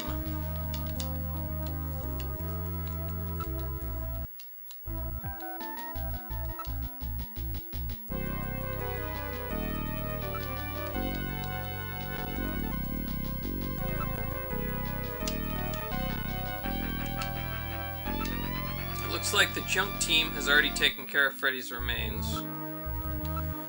There's a ladder leading underground. In the mirror? You can see your reflection in the mirror. I prefer not to be strangled like that again, thank you. Nothing has changed since we were here last. The apartment has been sealed off by the Junker Agency and Kobe City Police. It appears that the faucet was a double construction functioning as a switch as well. Don't worry, there's nobody else in the reflection. We're the only ones in the room. This is Freddy's living room. Lisa's remains have been cleaned up. There's the map of Moscow. It's a large-scale map of Moscow. Moscow, eh? Chin's shoe over at Queen's Hospital had a picture of St. Basil's Cathedral. The chief keeps a picture of the Red Square hidden. How come everybody's such a big Moscow fan these days? What's going on? Moscow seems to hold some clue to this whole thing, doesn't it? Moscow, did that guy say something about it? Before the explosion, didn't Chin's shoes say something about achieving what was meant to be 55 years ago in the depths of the Kremlin? Now that you mention it, this map is from exactly that era, isn't it? Moscow, 55 years ago. The key to understanding the Snatchers, no doubt lies there. This has to have some meaning. I don't think they'd paste a 50-year-old map up here just as decoration. Let's take the map. It's a late 20th century map. Okay.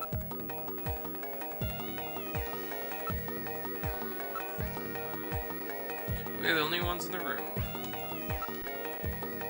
Exit. Tape? You mean this laser beam, right? Don't break the beam, Gillian. You'll have people from headquarters all over the place. It's a security sensor, you know.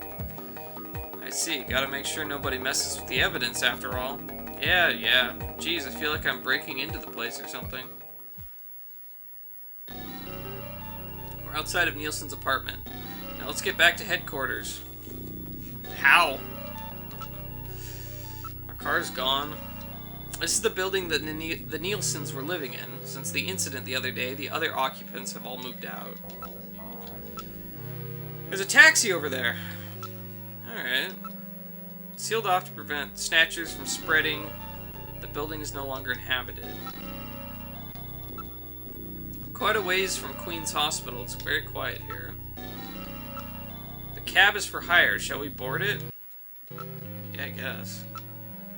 Let's board the taxi. We've boarded the taxi. Where to, sir? This is a manned cab. I can take you anywhere you want to go. Look. The driver. His face is concealed. Polarizing film has been placed on the rear view mirror. Hey, this is a black taxi, you know. Don't be so nosy, okay? The driver's medium height, medium build. Come on, you know the unspoken rule. Drivers and passengers of black taxis aren't supposed to interfere with each other's business, you know? If you say so.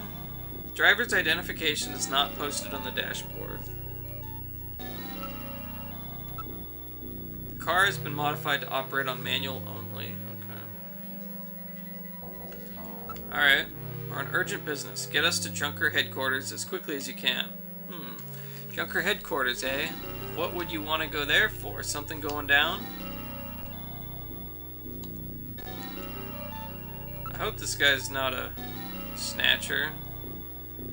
Is that some kind of a joke, sir? You can't be serious. This is a manned taxi, you know. I can't go to a place like that. Metal, I think we picked a weird taxi. Listen, I'm a junker. Take me to Junker headquarters and do it quickly.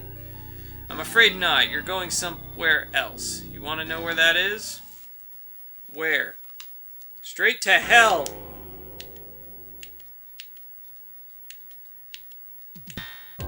Ah! Is he dead? He's junk now. Stubborn one, wasn't he? Jeez. He made it through that explosion and was waiting for us out here. If those things ever get control of the city, there's no way we'll ever get it back. We've got to stop them before that. And to do that, we have to prevent the chief from getting to the Kyoto summit. I know. And I have to pay back my debt to Random. Let's use this taxi to get back to Junker headquarters. I planned on it. I just hope Mika and Harry are safe.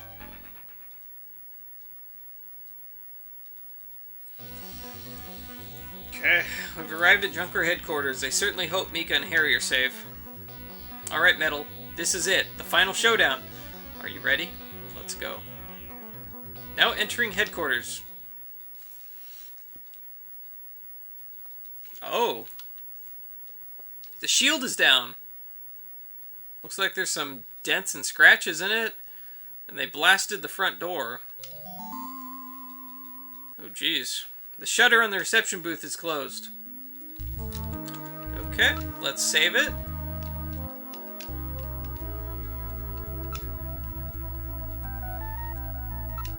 Okay, save it.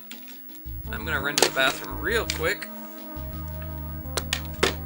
before we head in.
Alright.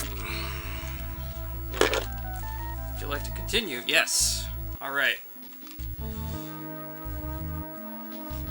What's up with the audio?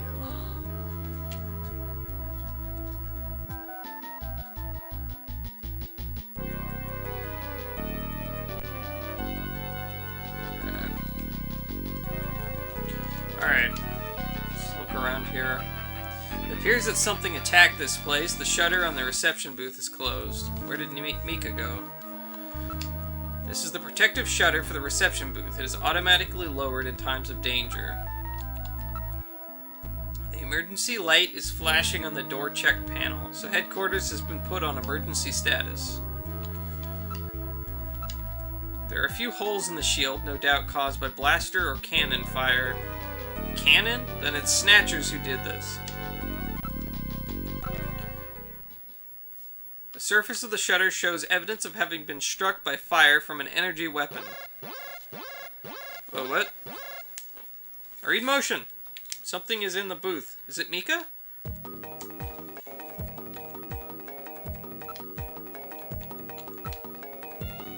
Okay.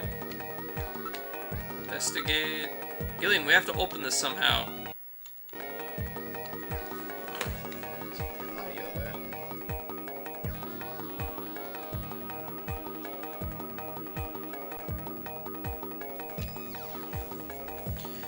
Okay, go inside.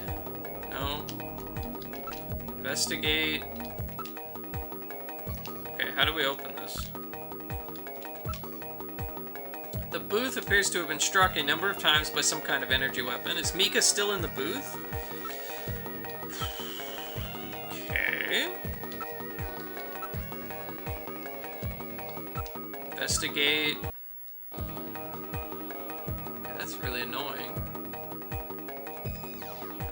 There are a few holes in the shield, no doubt caused by blaster cannon fire.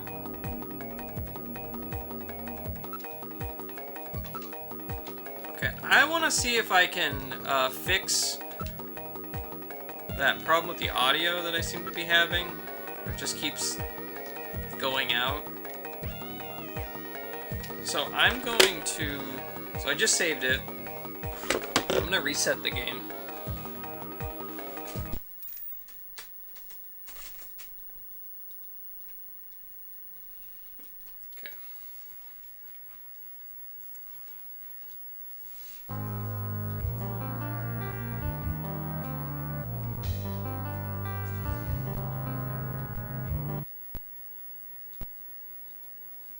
Hopefully that ought to fix it.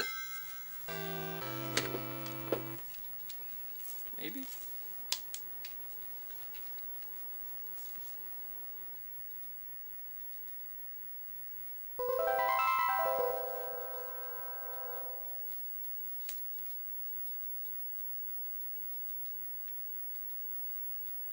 So far, so good.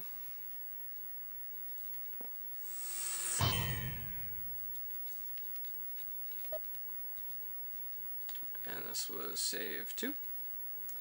We're at about 8 hours in, looks like. Gonna adjust. Alright. Okay, so about there.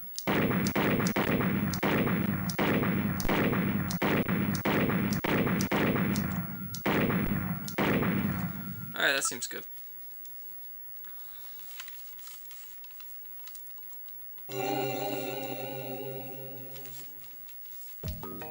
Okay. Investigate the door. It's been locked from the inside.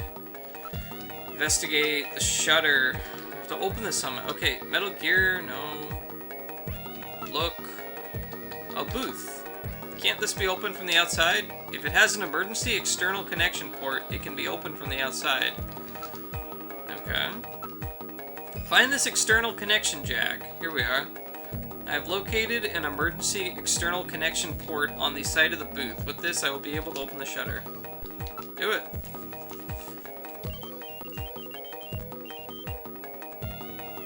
Releasing lock mechanism, opening the shutter.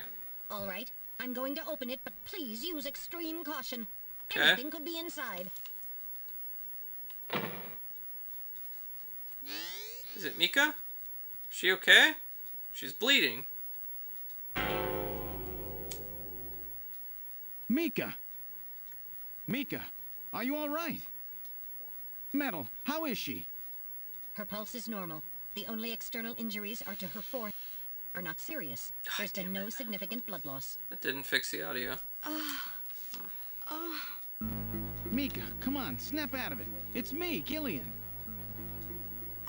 Gillian? Gillian. Mika, what happened? Gillian, the chief. The chief is a snatcher.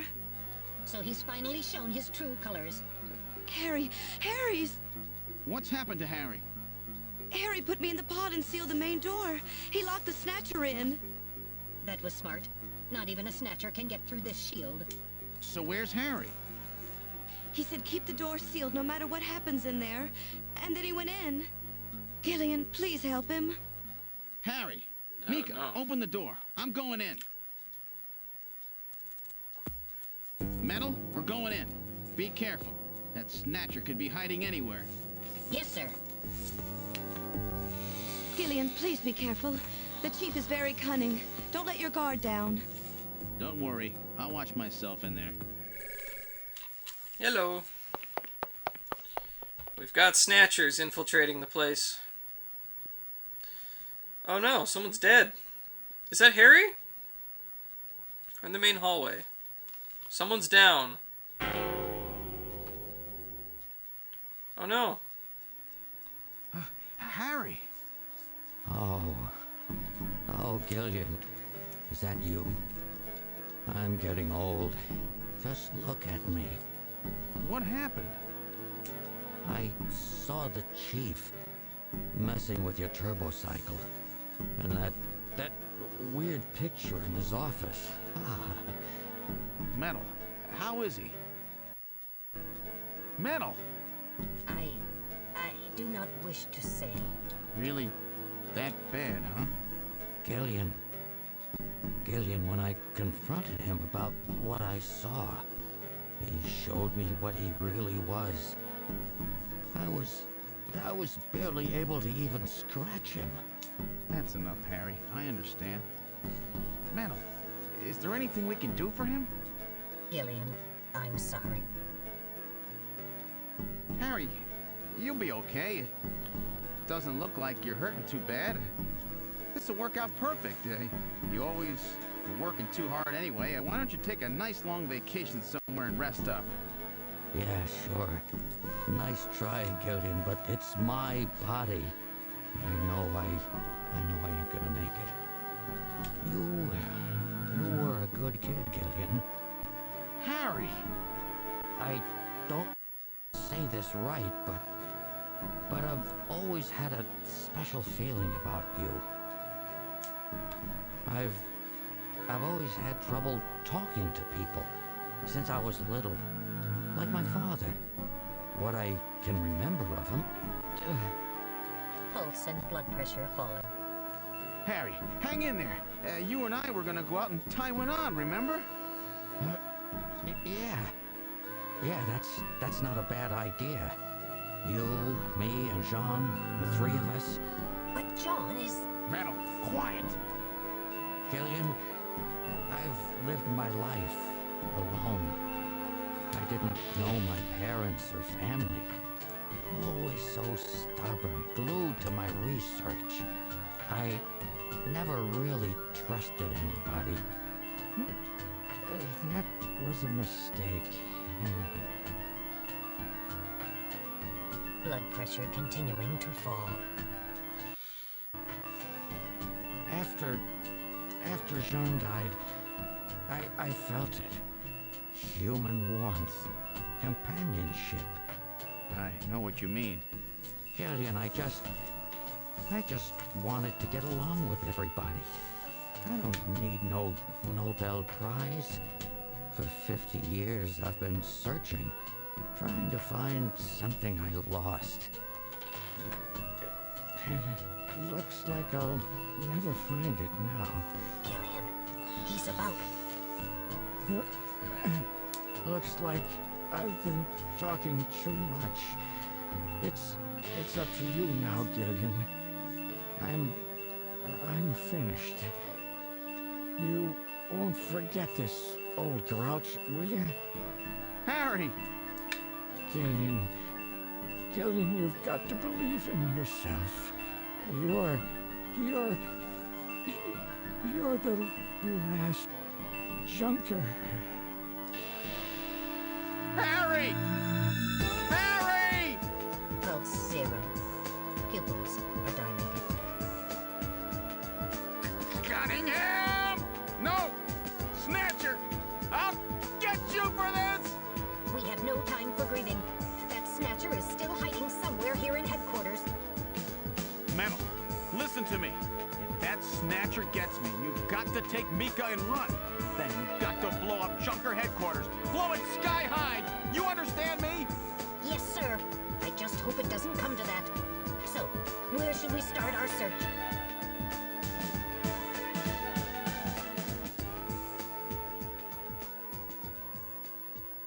Well.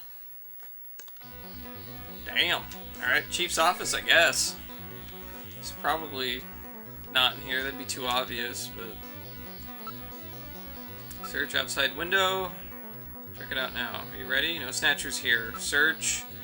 Under sofa. Nothing unusual there. Motion detector. We are the only ones registering on my motion detector. Search under the desk. Okay. Yeah, I didn't think he'd be in here, but... Let's check out the detective's room. Alright, motion detector. No reading. Okay. Let's search inside the locker. Search under the desk. Okay. Search under the far desk. Nope. Don't see the snatcher. Okay. So then let's go to the shooting range.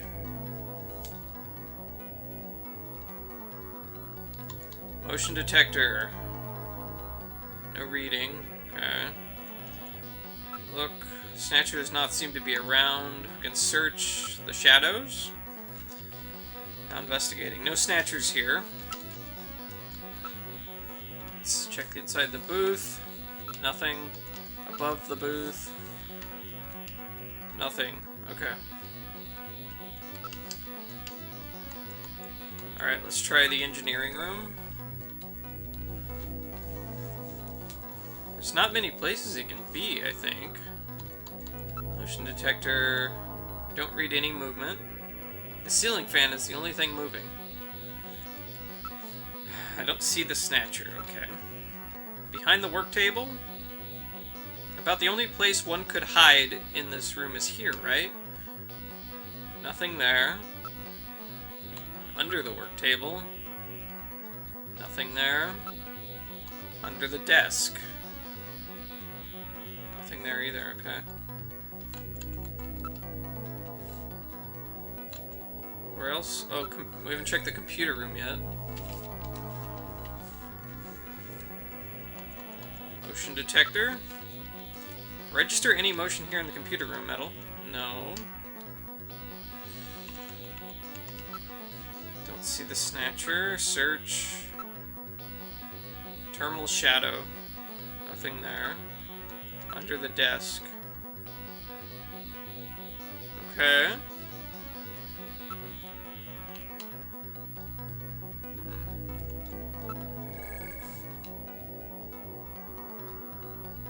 Chief's office again. There's something on the desk. What? Some kind of stain on the desktop. Okay. There was no stain like this a few moments ago.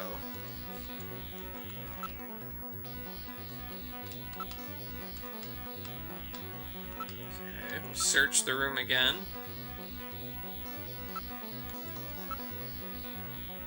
Nothing there. Okay. Look. The stain. What is it? Blood. Okay. It appears that blood is dripping from the ceiling. What? What's on the ceiling?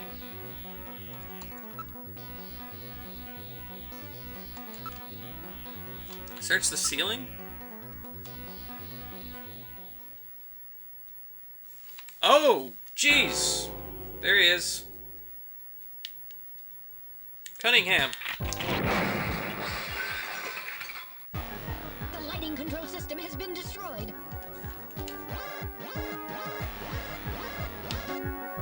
Distance to motion readings increasing. Is he trying to run? Motion readings have vanished. You got past me this time, Snatcher. Headquarters emergency lighting has been activated. Can we find him again? We should go after him immediately. We'll find him. We know he's somewhere inside headquarters. The Snatcher has been wounded. We should look for traces of blood. Okay.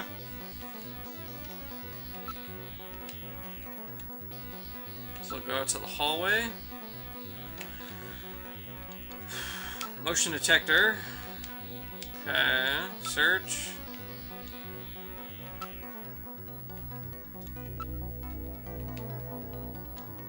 Harry's lying on the floor. Nope, nope. Okay. Engineering room. This is engineering.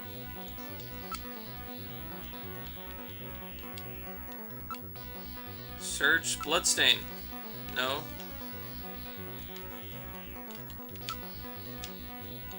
Okay, let's check the detective's room.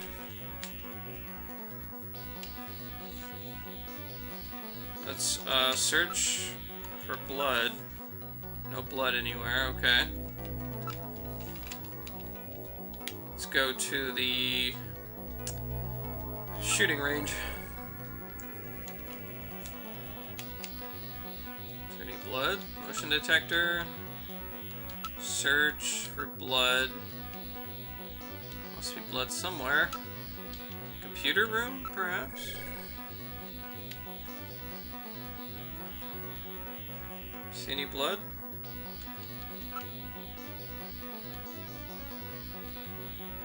Search for blood. Must be blood somewhere.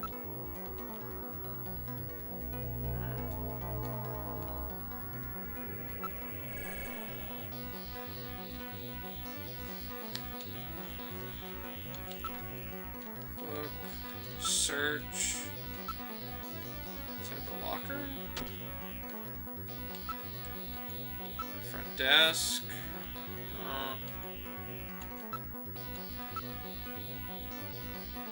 Traces of the Snatcher's blood.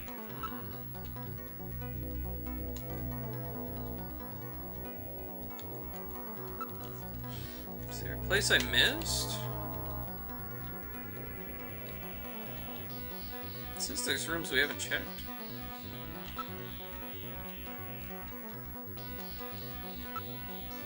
Okay. Front? You never know. We've checked and double-checked everywhere else. Let's take a look. The main door has been opened. Did Mika open it? Wait, Mika's not in the pod. Oh, What no. happened? The lighting has been disconnected. Don't move, Seed. Cunningham, is that you? I read motion. He is definitely in here. Okay. Where are you? Show yourself. Oh. I'm right here. I don't need to run or hide from you. Okay. Mika! No, Gillian, don't move. It's a trap. A hostage. You cowardly scum. Mika, why did you open the entrance? I don't know. I was really scared. I mean, the emergency light's coming on so suddenly. What? Seed, go ahead and shoot. But you'd better be a pretty good shot, or this kid goes home in a bag. Shoot, Gillian. Kill this thing. Don't worry about me. Mika! What are you going to do? I have you now, Junker. Alright.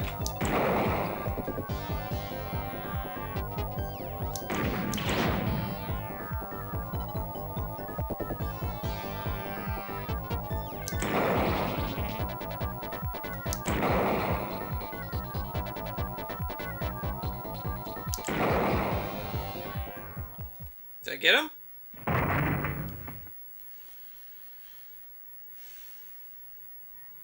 The Snatcher's functions have been terminated. Mika, are you all right? Okay. Yes. Yes, I think so. My hands are sweaty. Thank you. Harry? I got him. Random? Sorry it took so long, but this ought to make us even. Junker? You may have stopped me, but it's not over yet. Gillian, this is just residual energy feedback. Its power levels are dropping rapidly.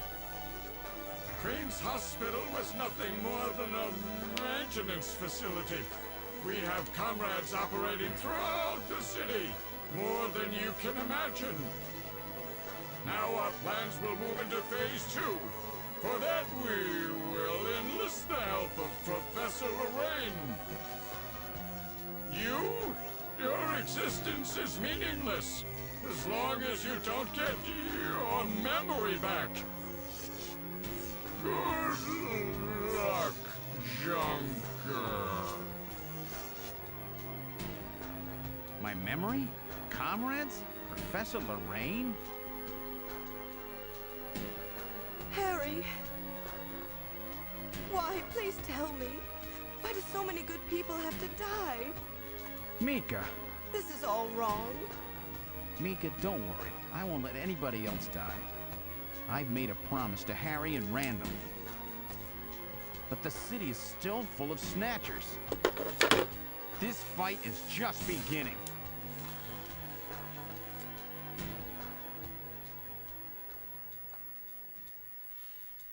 Okay. Phone call. Gillian, I have an urgent video call from Jamie. I'll connect you. Oh. Gillian, I've got my memory back. I remember everything. Your memory? So what about us, Jamie? Who are we? Gillian, it's terrible. What we've done. Jamie, what's wrong? I can't tell you something like this over the video phone. I would have been better off never remembering. Okay, Jamie, calm down. I'll head out right now. Where are you? Is it snowing? I'm sorry, Gillian. I can't tell you. They've taken our boy hostage. Our boy? What? Who? Professor Modner is here too. Jamie, what are you talking about? I'm so sorry. Is that Snow 9? Oh, damn. Snatcher. Gillian. We have Professor Lorraine. We only require her cooperation for a short period here at the Kremlin. So for now, I suggest you avoid doing anything foolish, Professor Seed. Okay. I've got to go to the Kremlin? Alright, that was the end of Act 2. Now we're going into the end of the game. Yes, I would like to save. Alright, let's overwrite save 1. That's fine.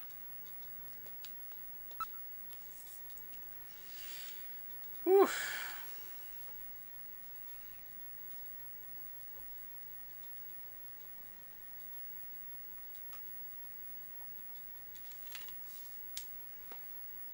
With the start of this year's Kyoto Summit just 3 hours away, the delegates from the participating countries are beginning to arrive at the conference center.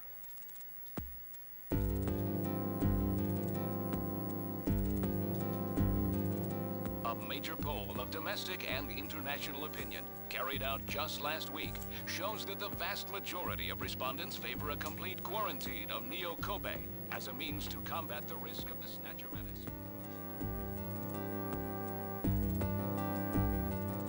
Now that the Chief's death has been confirmed, it won't be long before they strip us of our Junker authorization. They will be deciding how to handle Neo Kobe at the summit in just 3 hours. There are rumors that they're going to use nukes on the city to make sure the Snatchers are wiped out. That's ridiculous. Oh, Come on, this is the 21st century. That may not be as improbable as it seems. The world's leaders are extremely concerned about the Snatcher problem. The Chief was going to calm this hysteria in his speech at the summit, but that'll never happen now. 3 months ago, government pressure on Junker operations increased dramatically. Gillian's transfer here was really our last chance. Our own chief was snatched. It's not too surprising they don't want to trust us anymore. I've heard that the Army and FBI are going to take over operations now. That's correct. That too will be officially decided in 3 hours' time. 3 hours, eh? Is there any way we can find their hideout in that time? If we don't, we and everybody else in this city are finished. As far as they're concerned, we're just like a cancerous tumor that has to be cut out. We have to hit the Snatchers' headquarters before then. Gillian, can you do it? If we only knew where it was, I should be able to manage something. Hitting their outposts like Queen's Hospital won't do any good. We have to find their main nerve center. What about the memory of that Snatcher who was impersonating the chief? Just like the others, it was completely blanked. It's a form of self-destruct mechanism that they use. Wait a minute. Mental. What about tracing that video phone call from Jamie?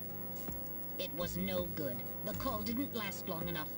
Still, it definitely did come from within the city. Oh. Damn. Where are they hiding?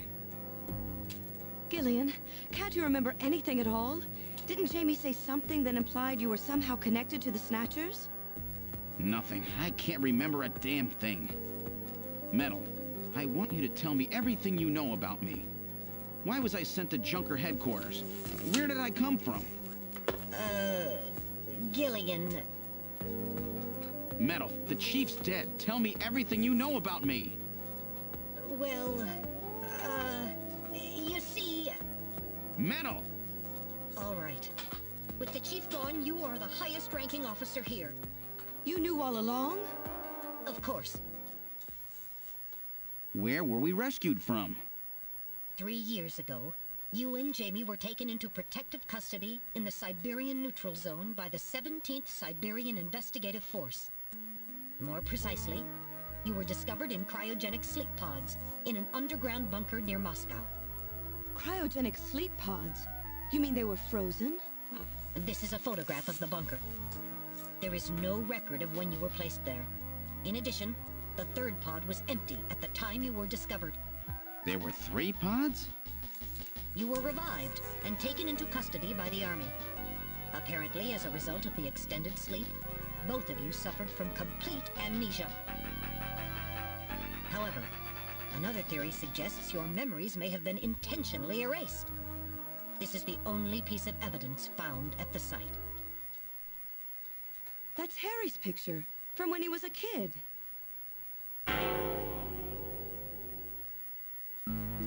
That's correct. Harry is Gillian and Jamie's son. Whoa. It's been confirmed by DNA tests. Harry? What? Harry was my son? Using the information gained from the photo, it was established that you are Gillian Seed and your wife, Jamie Lorraine.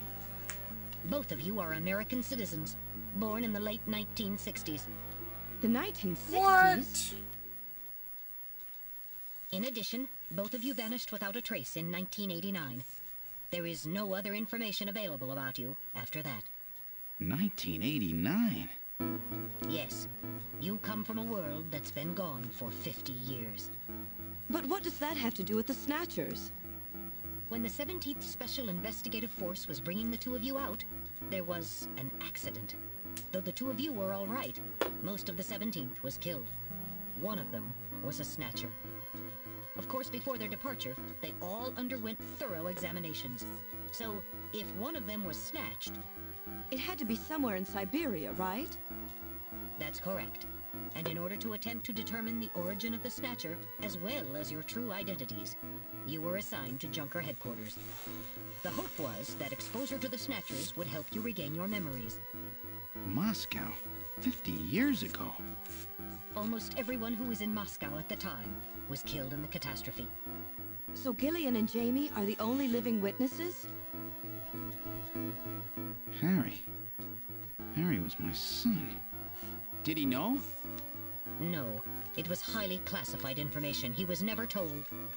I was never able to do anything for him. Wait a minute, Gillian. Didn't Jamie say something about taking a boy hostage? That's right. They must know about Harry and are using him to threaten her. We have to find their headquarters quickly. We've only got 3 hours. Gillian, let's think this all through again. We may get some kind of a hint out of it. You're right. There may be some clue in the way they're operating. All right. Let's go over what we know about them. What's the Snatcher's weak point? Ultraviolet rays? Right? This is the Snatcher's weak point? That's correct. Their weak point is their defective artificial skin. Long-term exposure to ultraviolet rays causes mutations in the melanocytes in the stratum basal of their skin, which become cancerous. Specifically, long ultraviolet rays in the 250 to 350 nanometer range is responsible for causing the cancer. That's right, and that's the reason that they are so limited as to when they can be out. They only come out at night and in the middle of winter, and wear sunscreen even then. That's the method that Jean used to figure out what the Snatchers were up to. How ironic, it turns out that the destruction of the ozone layer actually had a benefit for us humans. That's right. Now, what method were they using to move and be able to avoid ultraviolet rays and sunlight at the same time?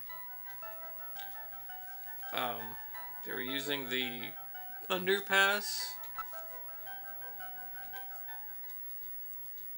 They were using the abandoned tunnels of the old tube liner system to get from place to place. That's how they were able to move around without being noticed. Nielsen's apartment, the old factory, Queen's Hospital, all of their hideouts were connected by the tube liner. So maybe there is a tunnel under their main base as well. There's a good chance of that. What phenomenon was always observed at any location where Snatchers appeared, including underground tunnels? Sneezing.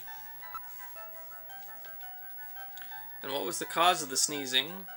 Snow 9. The sneezing was caused by the presence of the allergen Snow 9. Snow 9 is an artificial form of pollen developed by the military, and its presence is limited to certain regions. They were using it to interfere with radio transmissions and keep people away. They probably were producing it intentionally themselves. The only regions of the city where Snow 9 is still present are areas around the Ina River. It has been cleared out of other areas because of the danger it presents. So that means their base must be somewhere near the Ina River, right? That's a fair conclusion. They are probably somewhere near the Ina River, protected by the Snow 9. Accessible to the tube liner near the Ina River. We must not forget the 3 photographs that we found the Snatchers with. All of them were related to the Soviet Union before the catastrophe. The map on the wall of Nielsen's apartment. The picture of the temple in the director's office at the Queen's Hospital. The photo of Red Square hidden in the chief's office. Why do Snatchers keep pictures and memorabilia like this? Maybe they're homesick. Maybe that's where they come from. Homesick? Get serious, Mika. They're robots, you know. Let's analyze this a little closer. What city is related to all 3 of these pictures? Moscow. That's correct, it's Moscow. Moscow must be where they come from. That must be the basis of their programming. You might be right. Just as people have a hometown that is dear to them, the creators may have put a hometown into their programming. They use very advanced artificial intelligence systems, so they may have needed something like that to maintain their emotional balance. Yeah, they were born out of nothing, but they needed to give them some kind of image as an emotional base. So Moscow is their creator and their home. And the place that they found Jamie and I. In other words, this homing instinct thing of theirs has led them to set up their headquarters in some place that reminds them of home, or their creator. What part of this city is like Moscow? Moscow's really cold, right? They get a lot of snow, don't they? Snow? No snow has been recorded in Neo-Kobe in several years. Well, then that's not it. Wait, what about that pollen? That crystal bioengineered stuff, Snow 9? Now that you mention it, wasn't it snowing on Jamie's video phone call? That's right. Their hideout has to be somewhere close to the Ina River. The Ina River flows for miles around here, Gillian. We could never search it all in time. Gillian, let's look at a map of the areas investigated so far. This is an enlarged view of the southwest portion of the city around the Ina River. This blue area is that in which Snow 9 is present. Now I'll superimpose a chart of the abandoned tube liner tunnels. From this we can establish those areas with Snow 9, which are accessible by subway tunnel. Damn. Nice try, but it's still too large. We could never cover it in 3 hours. Don't give up so fast, Gillian. What about that image of home thing we were talking about? Maybe there's some kind of geographic similarity. Maybe the same view can be seen or something. I'll display a map of Moscow alongside. Oh, very similar. What's this? Well, they said they were at the Kremlin. Look, the rivers are exactly the same shape. But not the actual Kremlin. Over here. It looks like we're on the right track, Metal. Show us the location that Jamie and I were picked up from. All right. Right here. Metal, before the catastrophe, what was at this location? The headquarters for the entire Soviet Union, the Kremlin. The Kremlin? That Snatcher said something about taking Jamie to their Kremlin. Metal, what spot in Neo Kobe would match up with the location of Moscow's Kremlin? Calculating. This is the spot. It's presently occupied by an old church. It's rather large, but reports indicate it's been abandoned for nearly 20 years. And it's right in the middle of the Snow 9 and subway area. That's it! That's their headquarters, their new Kremlin. Gillian, let's go! Alright. Wait, Gillian. I want to go with you. Sorry, Mika. Hey, I'm a junker too, you know. I know, and you're a great one at that. So take me with you then. You head to the summit to warn the delegates. They haven't given up, you know. The summit's in Kyoto. I'm not going to be the only one to run. You've got to convince them not to use nukes on Neo Kobe. We found their hideout. There's no need now to sink the whole island. Yes, but... It's a tough job. Can you do it? Okay, Gillian. I'll do what I can. Thanks. Thank you, Mika. Don't say it, okay? Let's go, Gillian. Gillian? Yes? What's wrong? How about dinner sometime? Dinner? Yeah, you know, dinner. Mika. Not interested. I thought it would be nice, you know, to kick back, relax. It's Christmas after all. Christmas, huh? I'll be back by then. Gillian, we have to hurry. That's a promise, right? I heard you. Yeah, okay. But I gotta go to church first. I'll see you soon then. Okay, Metal, let's go.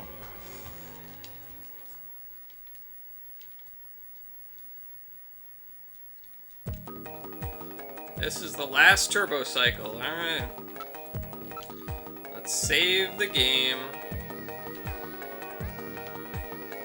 Let's save in slot 4.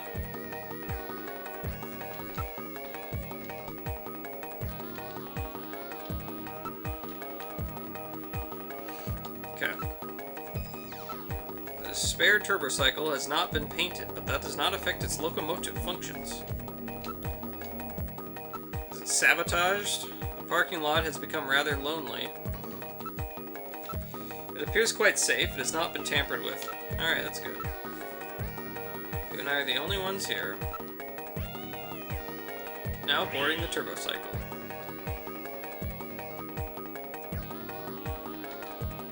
Of course, I know the answer to that question. Let's go to church. I've input the map data on the Kremlin's locations. Lift off.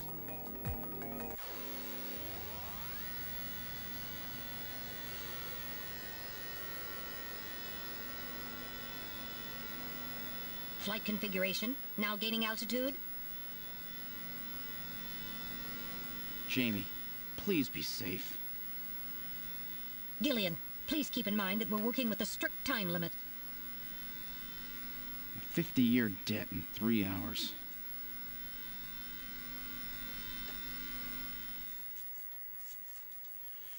Snow! Snow 9, to be specific.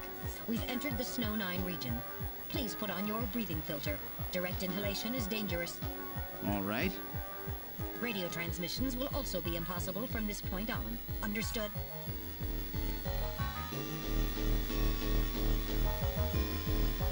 Now descending. Conversion to hover configuration complete.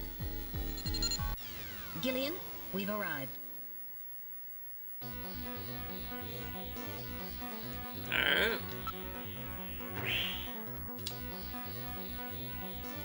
We've arrived at the church. Wow, now I know why they call it the Kremlin. Alright. I will be right back.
Let's head into the Kremlin.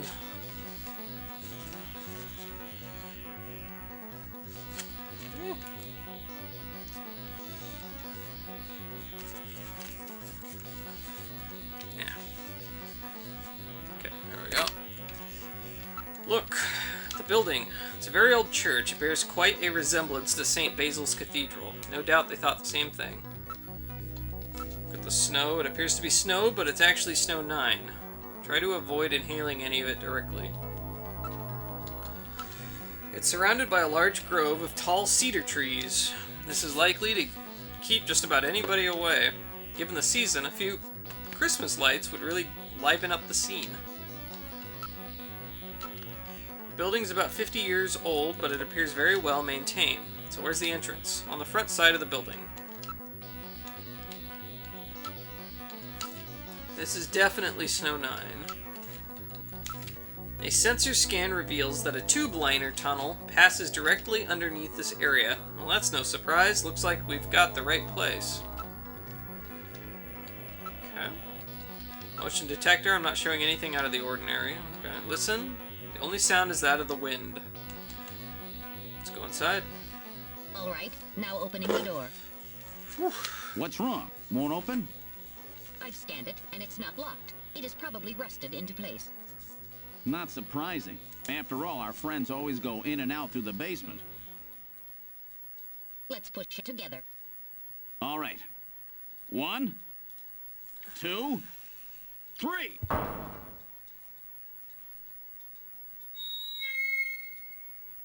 That got it.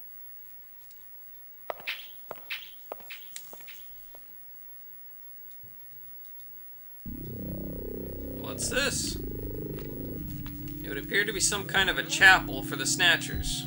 Are you telling me those things pray? To whom? No doubt to their creator. That portrait on the wall is probably a representation of him. What? This person is no doubt the one the Snatchers worship as their creator. This guy, isn't that random? What? One moment, I'll compare the picture with my data on random.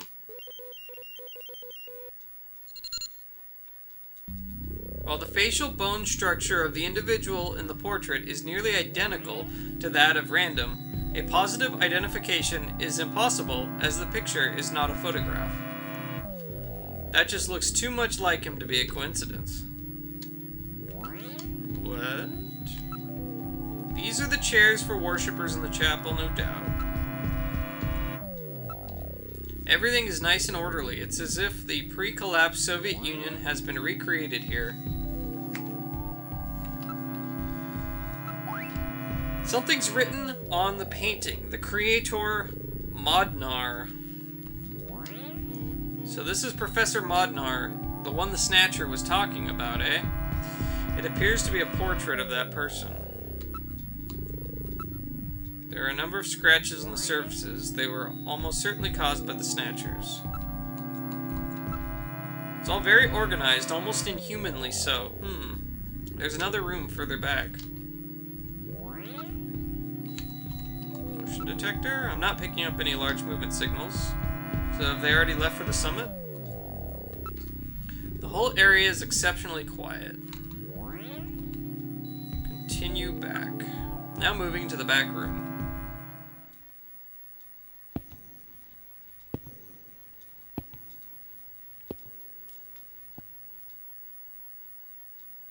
Oh. Okay. Look at them all. I'm not picking up any energy readings. They are all deactivated in some kind of suspension mode.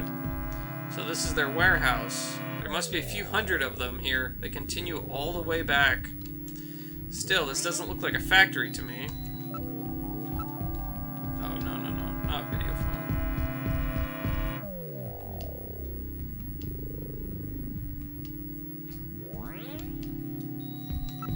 Alright, I want to save the game.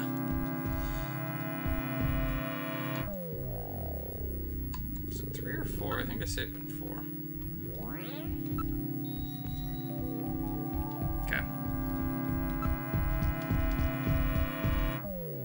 Look. These are endostructures which have yet to have the artificial skin installed. The bone sizing devices and the skull slits are all still set to the smallest sizes. So their victims haven't been chosen yet. They're all just waiting their turn.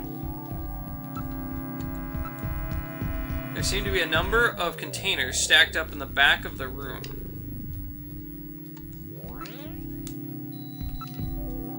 None of these Snatchers appear damaged. All they need is their energy packs. The gender units have yet to be installed, however. I do not see any tools or equipment for maintaining anything in the area. This room would appear to be just a storage area. There's some kind of a label here. 23rd Siberian Investigative Force. Siberian Investigative Force? It would appear that these Snatchers were brought to Neo Kobe from the Siberian Neutral Zone. It seems that the investigative forces have been responsible for shipping the Snatchers. In other words, the investigative forces have been snatched, just like when they found us. I see, so the Siberian Investigative Forces bring the Snatchers out of Siberia and into storage here. I think you're right, Metal. And then the Snatchers just wait here in storage to be reactivated and adjusted after their victims are selected. A rather efficient system. I wonder where the actual snatching takes place. The back part of this room may hold the answer to that question.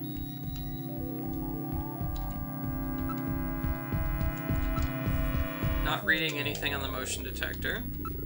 The whole area is exceptionally quiet. Alright, let's head further back.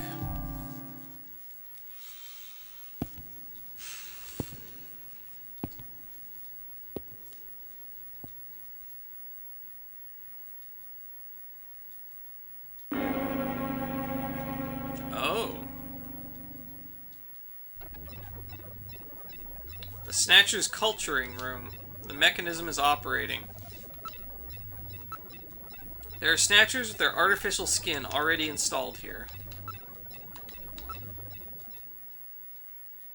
This is where they fuse the artificial skin onto the Snatcher's endostructure. First, they adjust the size of the still skinless Snatcher to the size of the individual who is to be snatched. The Snatcher's overall shape and size can be adjusted by expansion or contraction of sizing rods. Their sex is controlled by gender units, which are installed at this point. Then, the face is modified to match the intended victim by adjusting the size of the upper and lower jaw, cheekbones, temporal bones, and tooth alignment. Just like Gibson said, that means there are limits to the size of the people that they can snatch. That's right. The limits of the mechanism mean that they can't snatch children, the elderly, or people who are very tall or heavy. And this is where the artificial muscles attach. Is it organic? No. It appears to be coated with a type of plastic gel capable of mechanical response. Like human muscles, it creates mechanical energy through chemical reactions. And this is where the artificial skin is attached. In order to prevent the synthetic cells, developed using biotechnological protein design techniques, from rejecting the inorganic material below, they attach it gradually over a number of days. And this is the stuff that gets cancer if they stay out in the sun too long. Finally, they attach body and scalp hair. The process involves transplant of synthetic hair follicles as well, so the hair will grow back if it's lost. What about scars or birthmarks? It would appear that they make those adjustments at this point in the process, as they would for wrinkles to simulate age.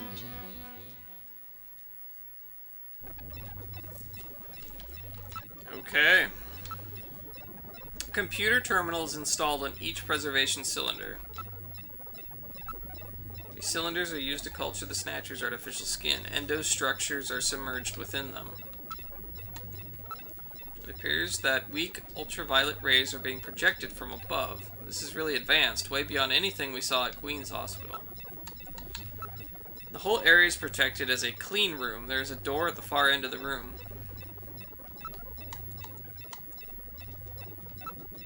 This is very sophisticated equipment. I'm surprised at the advanced level of the facility they have constructed. I wonder where they're getting their funding from.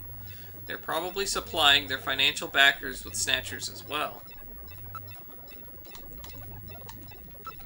It's locked, but I should be able to open it from the side. There's no sound except for the soft bubbling of the liquid in the cylinders. The power's on. Look at this, Gillian. The data of people to be snatched is all being neatly processed. So this is where the whole thing begins. The endostructures arrive here from the Kremlin.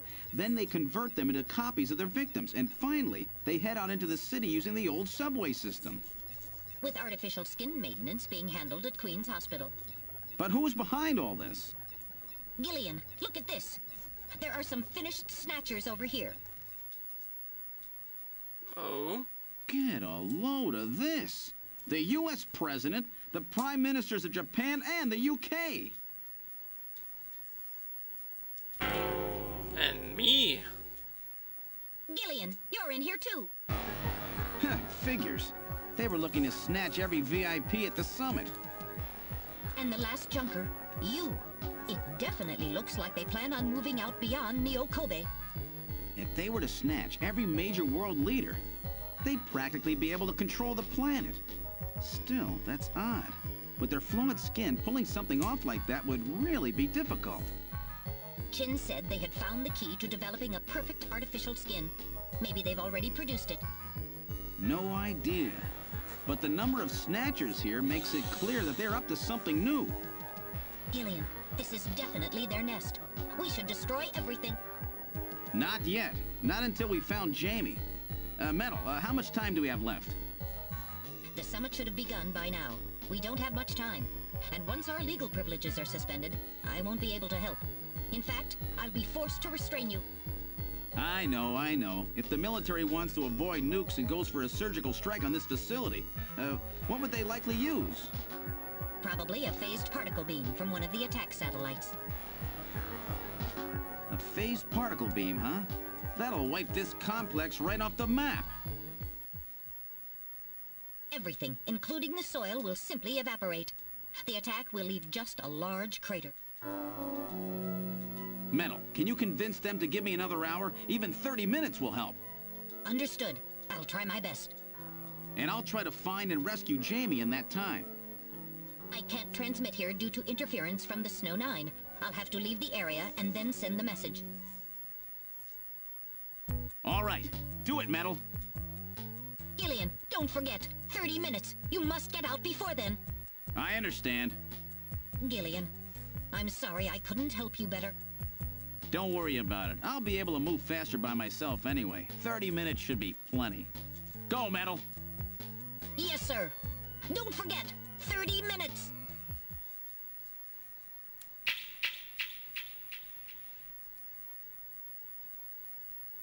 $30 Oh, this is gonna be tight.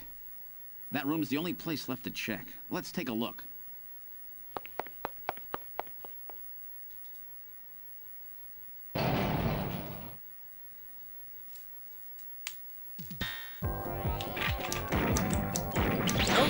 Damn it.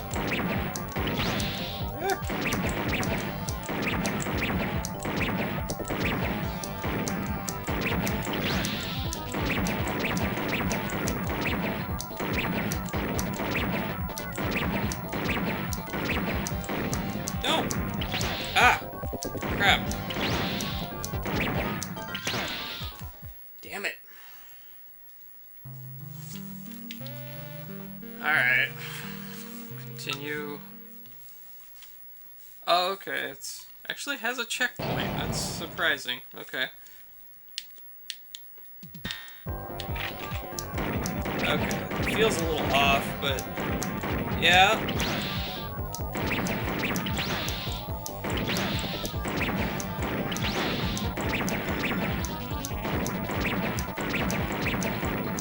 No.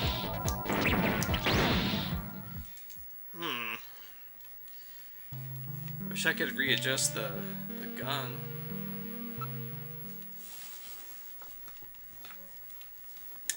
Okay, well, we'll just have to get used to this.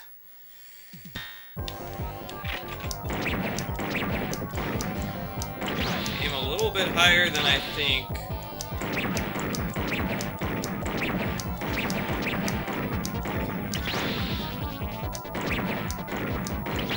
Right? Yeah, I'm gonna die again.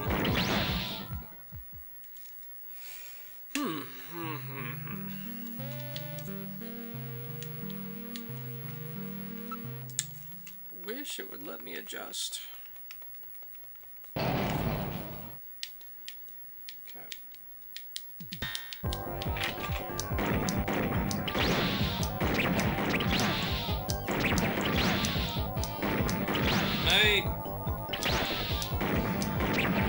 I'm trying to like the top row I'm having a really hard time hitting. I might have to reload the last save point so I can, yeah, I'm gonna do that. Oh, no, not here. Oh no. Jamie, I tried. Well, we got to hear that. Okay, I'm not that far back. Just gotta readjust the gun.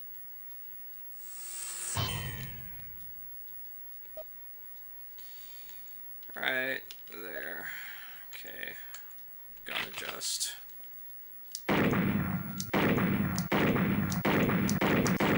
Sure I can hit the top really well.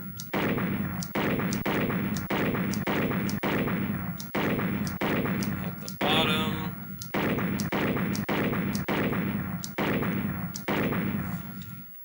Okay, I shouldn't have any trouble now.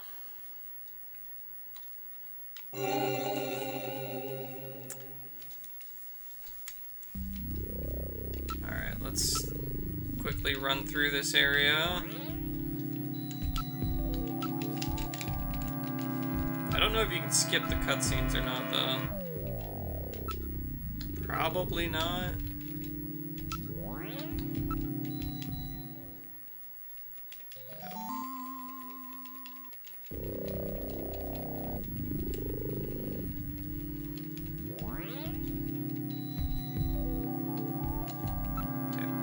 Back.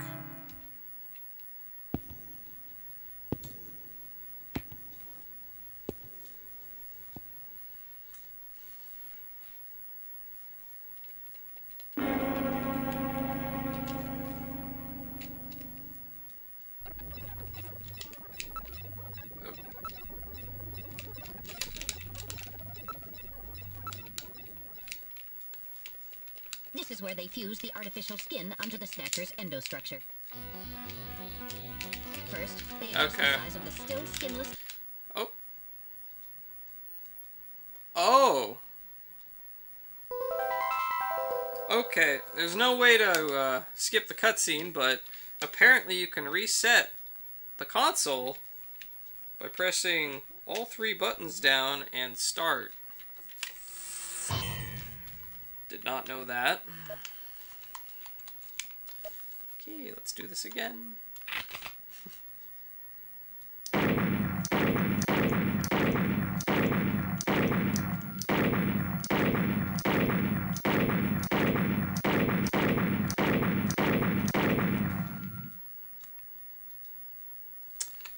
Give that a try. Alright, one more time.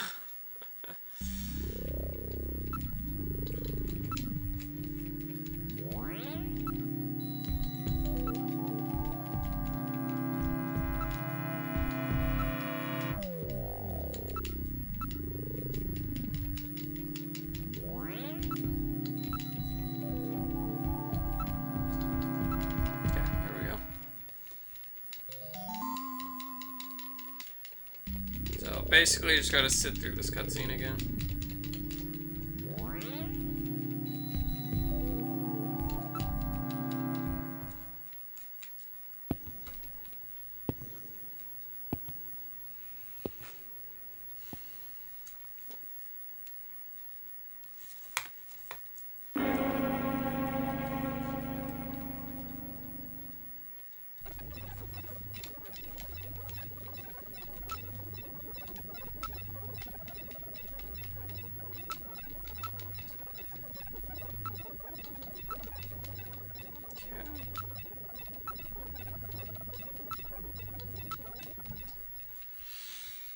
This is where they fuse the artificial skin into the Snatcher's endostructure.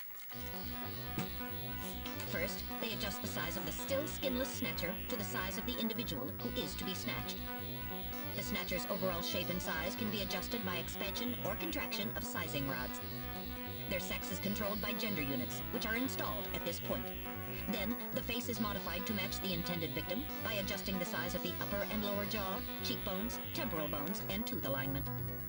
Just like Gibson said, that means there are limits to the size of the people that they can snatch. That's right. The limits of the mechanism mean that they can't snatch children, the elderly, or people who are very tall or heavy. And this is where the artificial muscles attach. Is it organic? No. It appears to be coated with a type of plastic gel capable of mechanical response. Like human muscles, it creates mechanical energy through chemical reactions. And this is where the artificial skin is attached.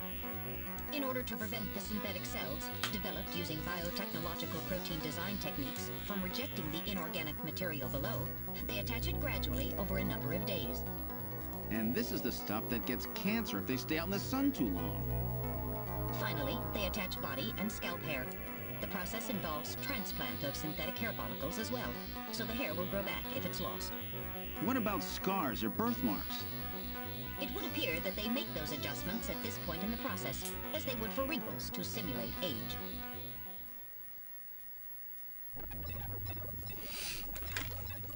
Okay.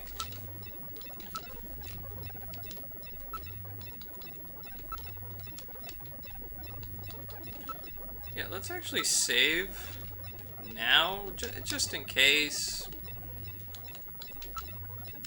So I don't want to have to sit through that again. If something happens.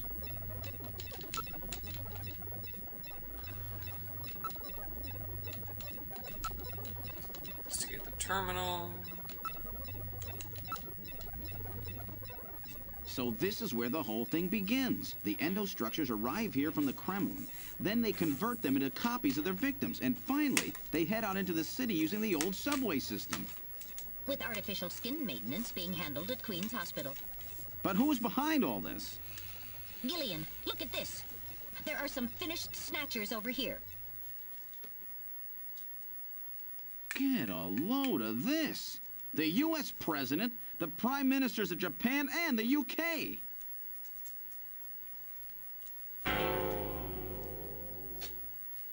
Gillian, you're in here too. Figures. They were looking to snatch every VIP at the summit. And the last junker, you. It definitely looks like they plan on moving out beyond Neo Kobe. If they were to snatch every major world leader, they'd practically be able to control the planet. Still, that's odd. With their flawed skin, pulling something off like that would really be difficult. Chin said they had found the key to developing a perfect artificial skin. Maybe they've already produced it. No idea. But the number of snatchers here makes it clear that they're up to something new. Gillian, this is definitely their nest. We should destroy everything. Not yet. Not until we found Jamie. Metal, how much time do we have left? The summit should have begun by now. We don't have much time. And once our legal privileges are suspended, I won't be able to help. In fact, I'll be forced to restrain you. I know. If the military wants to avoid nukes and goes for a surgical strike on this facility, what would they likely use? Probably a phased particle beam from one of the attack satellites. A phased particle beam, huh? That'll wipe this complex right off the map. Everything, including the soil, will simply evaporate. The attack will leave just a large crater. Metal, can you convince them to give me another hour? Even 30 minutes will help. Understood. I'll try my best. And I'll try to find and rescue Jamie in that time. I can't transmit here due to interference from the Snow 9. I'll have to leave the area and then send the message. All right. Do it, Metal. Gillian, don't forget. 30 minutes. You must get out before then. I understand. Gillian, I'm sorry I couldn't help you better. Don't worry about it. I'll be able to move faster by myself anyway. 30 minutes should be plenty. Go, Metal. Yes, sir. Don't forget. 30 minutes.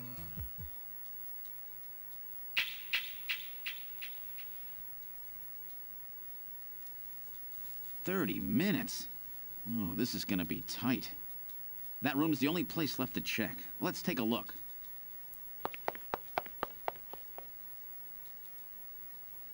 Oh, there we go.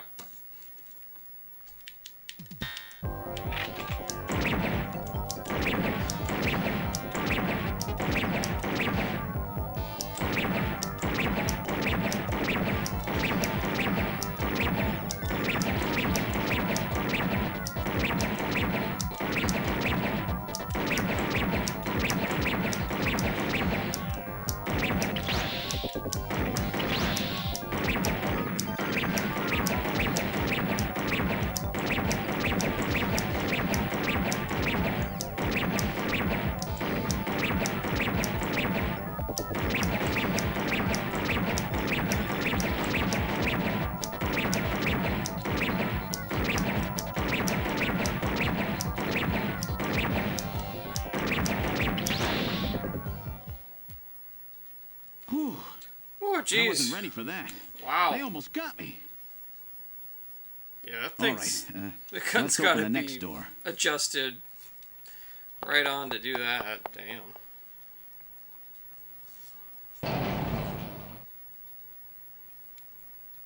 Doesn't look like there's anything here. Whoa! Oop. Oh my god.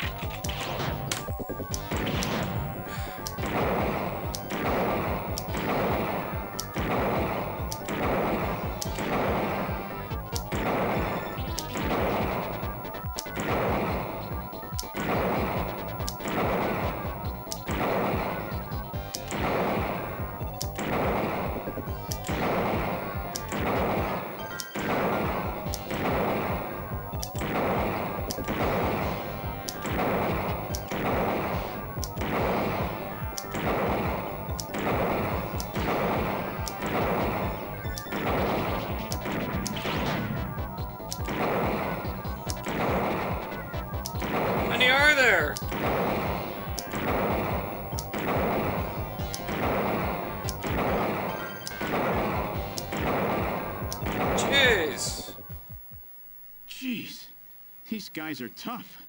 Of course, I didn't exactly expect them to welcome me with open arms. Okay, let's try this next door. Okay. Whew, all right. Oh, is it Jamie?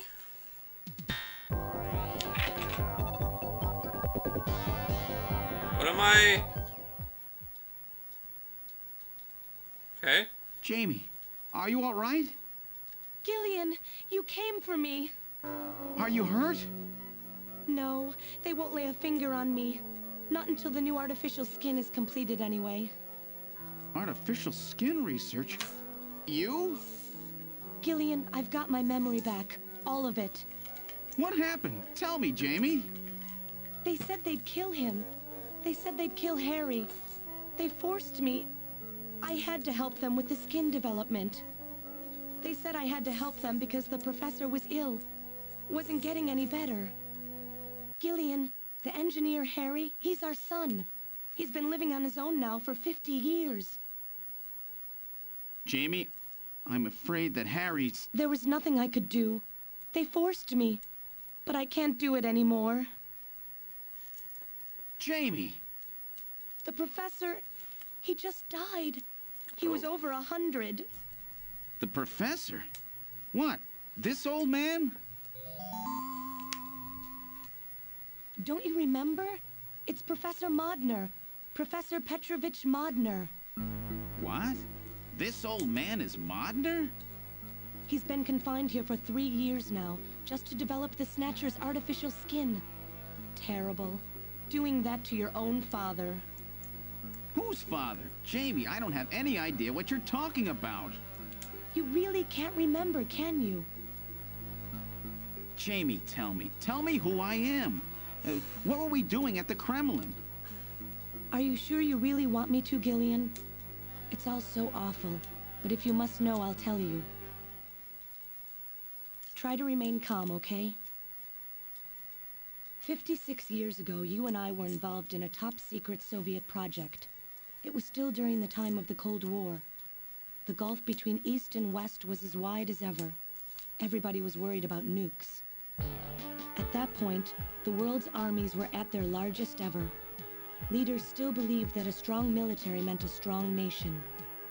There were rumors that there would be an agreement to end the production of nuclear weapons. On the other hand, the major powers like the US began to get involved in a space weapons race. But not the Soviets. The conservative despots in the Kremlin had another, completely different idea for gaining military superiority. A horrible plan, something no one else would think of. At that time, the countries of the communist bloc were facing an economic crisis. Popular movements pushing for democracy were springing up all over. Communism itself was facing extinction. Facing pressure from the reformers, the Kremlin began to panic. And that's when that horrible, childish plan was launched. And that was the Snatcher Project. Replace your enemy's leaders with puppets of your own. Then you control their governments, their economies, take over a country from the inside out. That's right, Gillian. And to develop these robots, they assembled some of the most brilliant scientific minds from around the world. Some of them were even brought in against their will.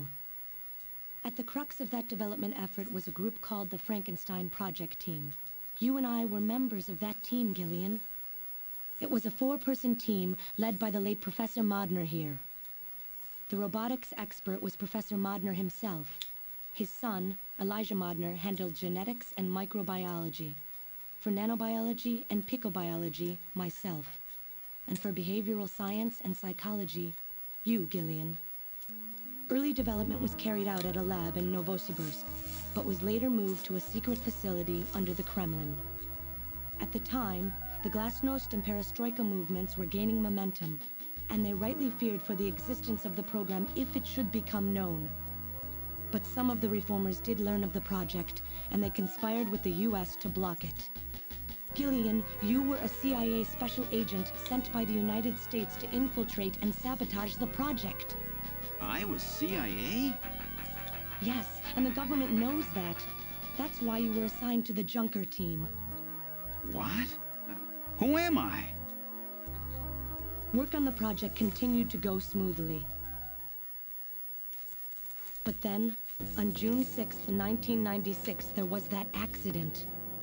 A mysterious explosion at the Chernobyl facility spread a bacterial weapon that was under development there into the atmosphere, destroying the country and the project. Gillian, was it you? Did you set off that explosion? What? You can't be serious. You think I caused the catastrophe? Somehow, during the confusion, Professor Modner and our son Harry managed to get picked up by American agents. But we couldn't get out in time. You and I and Elijah. In a shelter below the Kremlin, we entered a cryogenic sleep. Our plan was to sleep there until the toxic effects of the bacteria were safely passed. And then 48 years later, 3 years ago, we were discovered by the 17th Special Investigative Force. Yes, but when they found us, Elijah's pod was already empty. Elijah Modner? That guy whose picture was in the church? The one that looks like Random? That's right, Elijah is alive. Elijah is here and working on the Snatchers. Why don't you let me finish your little story? Who's there? It's been a while, hasn't it, Jamie? Ah, yes. And Gillian.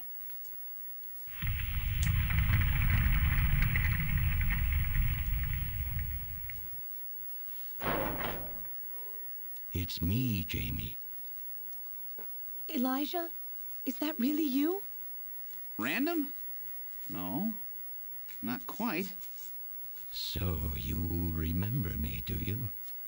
I am Elijah Modnar, the only son of Professor Petrovich Modnar. I'm afraid I've grown somewhat old and feeble since we last met, however. Elijah, why are you doing this?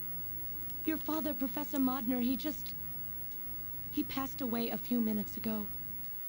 What? My father is dead? Elijah, what happened to you? The Elijah I knew could never do anything like this. I've changed, Jamie. These 40 years have changed me. I can't believe it. What happened to you? What happened to me? Jamie, do I actually have to explain it to you? Jamie, it's you. Your beauty is the cause of all that has come to pass here. 57 years ago, I was obsessed. With my research, yes. And with you, Jamie. At the time, I was still young, having just graduated with my genetic engineering degree. My father's connections got me on the team, and there, I met you. You were working as my father's assistant. Your beauty, your smile, I was stricken. I saw something in you that I never felt with women of my own country. You warmed my cold, young heart, Jamie. You opened me up, and I couldn't stop my feelings. Elijah. Oh, I was so happy. The political situation was crumbling around us, but every day was a joy. I gained my father's trust, and with you there watching over me, I was able to work as hard as I ever have on the project. However, my happiness did not last for long. Gillian, it was you. You showed up and all was ruined. You arrived and joined our project team. Far from home, Jamie found comfort in a man from the same land. Your relationship grew quickly, and all I could do was stand by and watch. Jamie and Gillian fell in love, were joined, and even had a child. Harry. Even then, my feelings for you only grew stronger. Worried about me, my father tried to have me removed from the project, but I persisted. Jamie, I always wanted to be near you. And then, the democratic movements that had consumed the rest of the Eastern Bloc spread to our country as well. The Cold War was over. The hardliners who had pushed for its development were stripped of power and the project was cancelled. The reformers, trying to cover up the existence of such a crazed project, ordered that all materials related to it be destroyed and that we stand trial for our actions. Jamie and Gillian were to be returned to their homeland. That's about the time that I learned that you, Gillian, that you were a CIA agent, and that you were trying to pass documents on our research to your military. The country had sold us out. I'm no politician. I couldn't care less about what happened to the country. All I cared about was my research and Jamie. And I was to lose all of that, everything. For someone so young, you cannot understand how great of a shock that was. Elijah. That is when I decided, I swore I would see that secret, crazed project through to the end. At the time, the bioroids were 80% finished. The main part, their endostructure, was essentially completed. But we still were having trouble with the artificial skin, the area that Jamie and I were assigned to. We called it artificial skin, but there was of course no need to duplicate T lymphocytes, Langerhans cells, or endocrine cells. All we needed was keratinized cells and melanocytes to provide the pigment. With the artificial protein development techniques that we had in those days, full-scale synthetic cell development was very difficult. Research like this took months, years. The original project called for us to simultaneously snatch an entire country. In other words, a whole nation, or an entire city, had to be snatched over the course of one night. For that reason, a powerful biological agent, which could quickly and effectively kill the population of the country, was being simultaneously developed. Lucifer Alpha. That's right. A type RAO11 virus which another team was developing. For someone like myself, who was closely involved in the project, blowing up the lab was quite a simple task. My God, Elijah, do you know what you're saying? That explosion killed half the world's population. I moved all the materials and records essential to the Bioroid project into the shelter and executed my plan on June 6th. After sealing off the lab, I brought the two of you with me to the underground shelter, and we entered a cryogenic sleep. But not before I programmed an atmospheric research satellite to transmit a wake signal when the danger from Lucifer Alpha had passed. And 10 years later, Lucifer Alpha naturally mutated into a non-toxic form. But the automatic revival system failed to work. Oh no, it worked. Just as planned. It revived me 10 years later. A little sooner than the two of you, of course. But even though you sealed the lab with the explosion and everything, you should have been exposed. Why weren't you? Oh, I was. But by that time, the vaccine L-Angels had already been developed. So everything went just as you planned it then? Yes, up until that point. But my real struggle was yet to come. My original plan was to revive Jamie as well, and for the two of us to finish the development of the bioroids. You, Gillian, you were to stay asleep forever.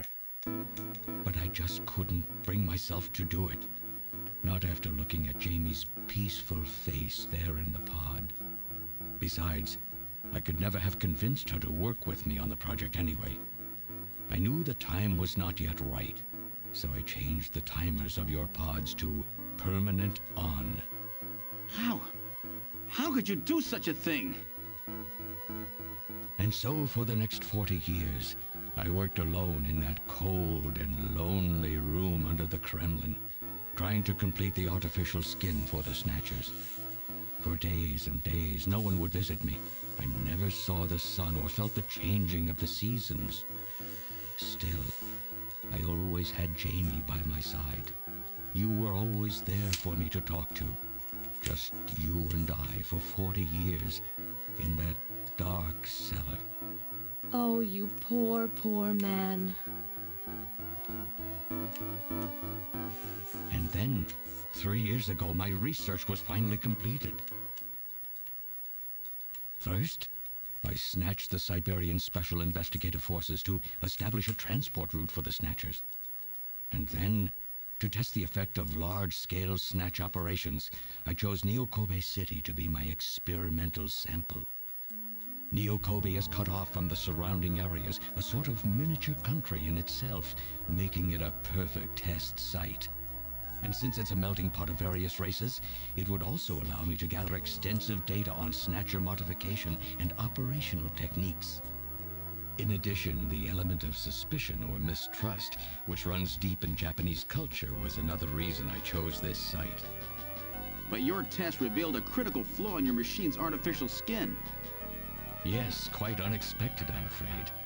All my research for 40 years. I gathered data and worked day and night to find a solution, but nothing seemed to work. So that's why you decided to bring Professor Modner here, right? That's correct. I discovered my father in one of the government's hospitals. He was old, but still very sound of mind. Naturally, he would not cooperate with me. Of course not. He'd never become involved in something like that. So, unable to receive his assistance, I decided that I had to have yours. But a mistake on my part allowed both you and Gillian to be taken into custody by the authorities first. Just what are you trying to accomplish, Elijah? You must know you can never get Jamie back. I'm only interested in discovering what I can of the human animal. In the past, it was because of Jamie. My motive is different now. It sounds like you're just suffering from the wild arrogance that corrupts so many scientists. Humans are such weak creatures. No matter how much they trust one another, the tiniest speck of suspicion can destroy it all. Look at how the Snatcher problem has caused such wild unrest. No matter how much science advances or how high we set our ideals, we eventually begin to suspect each other, to hate each other, and then to kill each other. The Snatchers are nothing more than a tool for bringing out this reaction. I am simply using the Snatchers to elicit the true nature of the human animal. I think this experiment has shown me the limits of human society. I sincerely doubt it will be able to reach any greater level of prosperity on its own. If human society ever hopes to reach greater heights, what is needed is an absolute leader, a firm ruler who isn't affected by these trivial episodes of mistrust. You're crazy if you think people would ever obey Snatchers. Of course they wouldn't. But if they don't know, they cannot object. There has been a time in every age that the people have longed for a god to lead them. As long as they give the people no reason to suspect them, then they can easily become their gods, indeed, a new race of super beings. We are almost there. Once we perfect the artificial skin, Snatchers will transcend man to become this planet's true human beings. But you'll never get your perfect skin now. Professor Modner is dead. I no longer have any use for my father. I have a sample of the new skin he developed. Once I've analyzed it, I'll be able to make as much as I need. Or if need be, we could simply culture the keratinized cells, epithelial cells, and melanocytes in the quantities that we need. What are you talking about? How could you get a sample of perfected artificial skin? Why don't you take a look at this? We found this in the rubble of Queen's Hospital.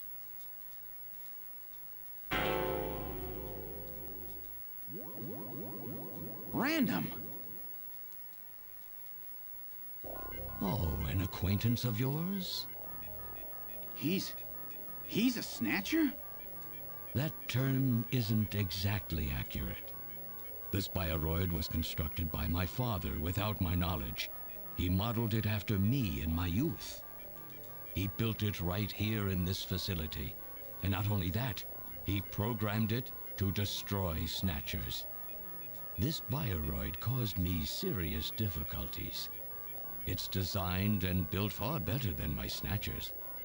The machine itself thought it was human. My father input memories for it all the way back to childhood. Those, too, were apparently mine. Haven't you yet realized? Random Hajil is Elijah Modner spelled backwards. How like my father, silly old man. He did virtually overnight what I could not do in 40 years of effort. Furthermore, he makes a bioroid so perfect, even the bioroid itself believes itself to be real. What's more, the cells of the skin he developed are self-replicating. Once in place, no further transplants or culturing is necessary. Is he dead? Its main and locomotive systems are completely shut down. It's just scrap now. But the artificial skin is being kept alive. This we need. With this, we can move to phase 2 of our plan of full-scale infiltration of the world's major nations. The summit's already over. You'll never succeed. What does the summit matter? Nothing holds us back now that we have this perfect skin. We can go anywhere we want, and there will be no way to tell us apart. I will have free control over the world. Nothing will be able to stop me. Politics and free thought will no longer have any meaning. My will alone will decide the course of human history. You egomaniac. Do you think you can snatch the entire population? There's a fully automated Snatcher factory under the Kremlin. Even as we speak, scores of new Snatchers are being born. But no matter how hard you try, you won't be able to snatch the people's heart and soul. What do you hope to gain from this anyway? Jamie, the human race is composed of fools. But I'm different. I will be its savior. Indeed, not just of mankind, but of all life on the planet. I'm afraid that won't be possible. Metal! In 10 minutes, this church will be struck by a phased particle beam. I am guiding the beam from the attack satellite using GPS and 15 navigational satellites. The beam cannot miss. Everything in a 2 to 3 kilometer radius from me will be destroyed. Stop this foolishness now. I will not have my research destroyed by some souped-up pocket calculator. Metal, what happened at the summit? The delegates, worried about the Snatcher menace, voted unanimously to allow the use of nuclear weapons on the city. The military is presently imposing a quarantine on Neo Kobe. What? Do they intend to kill everybody? The populace is in a state of panic. However, they have agreed to lift the quarantine if this church is struck by the phased particle beam. This is our last chance. I will handle things here. Gillian, Jamie, you two must flee. You insignificant mass of metal. You'll never... One move and I detonate. Gillian, run! Metal, this is crazy! We can't let a single Snatcher get out of here. And this new artificial skin has to be destroyed as well. I will not allow some talking scrap pile to get away with this. If you are the aiming point for the beam, then I'll just have you thrown out of here. Grab this little one and take him out of here.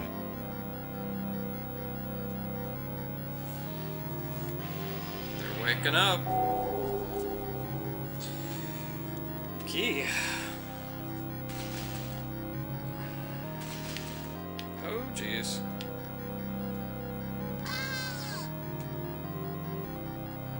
Metal! Cowardly little robot.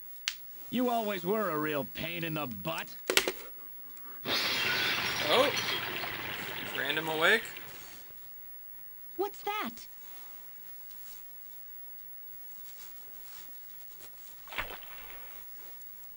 What?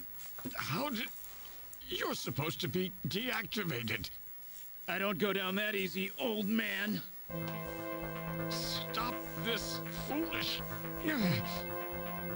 Shut up!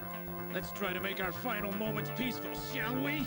And you Snatchers, you touch the little guy and the old man's head comes off. Random!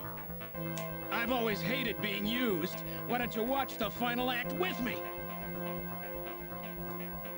Gillian, you only have 5 minutes. The turbo cycle is just outside on standby. Use that to flee. Let me go. I'm Elijah Modner. I'm your original. I don't care if I'm an original or a copy or what. You and I are gonna die right here. If we both die, there won't be a copy anymore now, will there? The stupid logic of a simpleton, of a machine. Whatever it is, it's my will. Machines have no will. Machines cannot sacrifice themselves.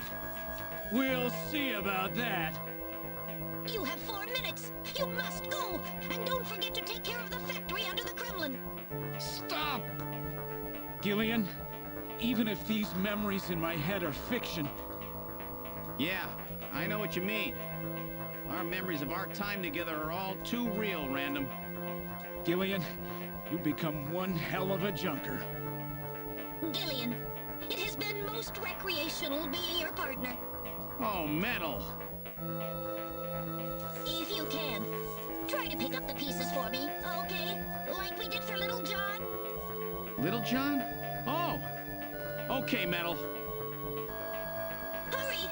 You only have 3 minutes. Thanks. Thanks, you two. Jamie, come on.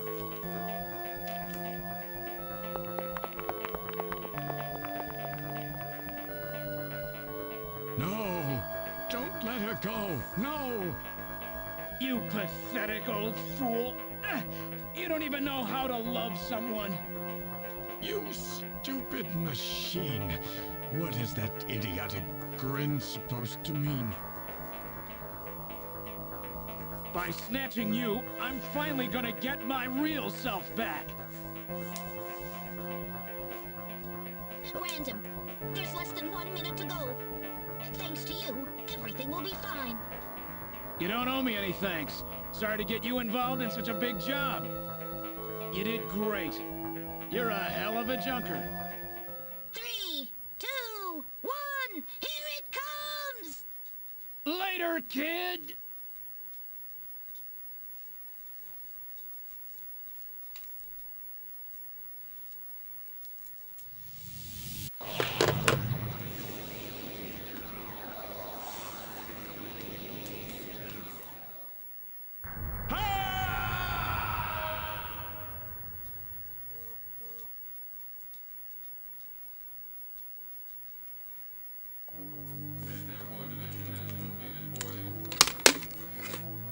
I think we beat the game.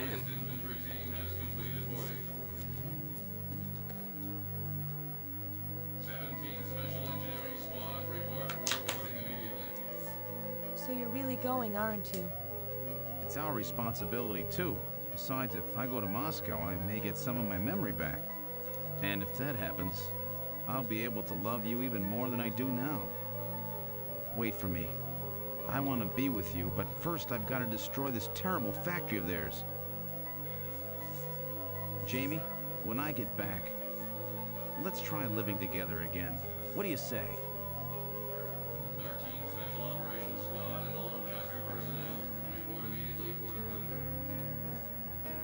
We'll be waiting for you, too.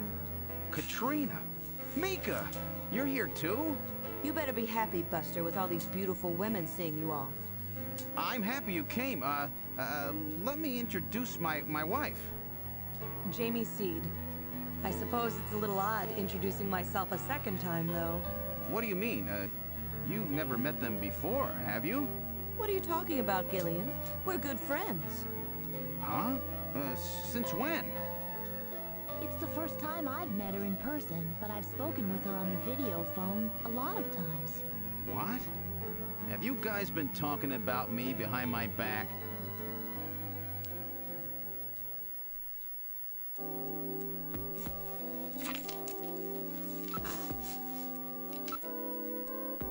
Trying to learn more about you was what got our relationship started. Before I knew it, we really became close, didn't we? Our relationship had gone beyond just being friends. Beyond just friends? That sounds pretty good to me. Now don't be stupid, Gillian. You have a warped mind sometimes, you know.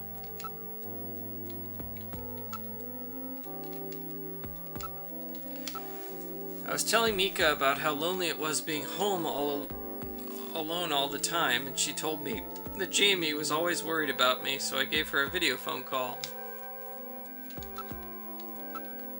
With even Alice gone, I was really lonely. Katrina. They're both so easy to talk to. It's like I've got two real sisters now.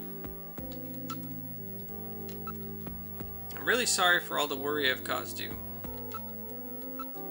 By the time I return, I'll probably have my memory back. Don't worry, I promise to make you happy. You might be a bit lonely for a while, but I'll be back soon. Hang in there.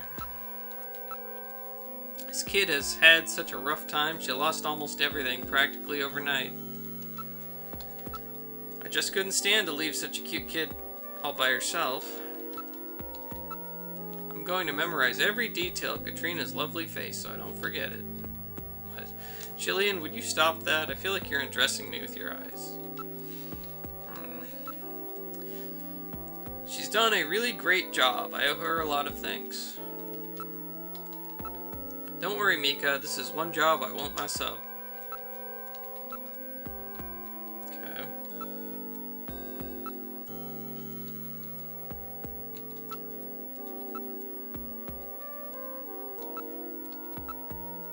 They're just like family to me now. I don't care if you get your memory back or not. Why? Because getting your memory back will mean that you'll remember those things about me that you hated. Things that I hated? What are you talking about? Dealing with each other's imperfections is part of what being married is all about, Jamie. Gillian, don't worry. No memories will change how I feel about you. Thank you, Gillian. It's good to hear you say that. So have they finalized what they're going to do about Junker operations? I suppose this will end up being our last mission, huh? Well, originally they were planning on disbanding the team, but now they've decided to keep us in business. So that means... That's right. We've been designated as one of the government's special police divisions. That puts us above the regular cops. So the government has decided that crime by machines poses a bigger threat than crime by humans from here on out, huh? They've chosen the new chief, too. So when you get back, you'll get to meet the new head honcho. Well, it's comforting to know I've got a place I can come back to.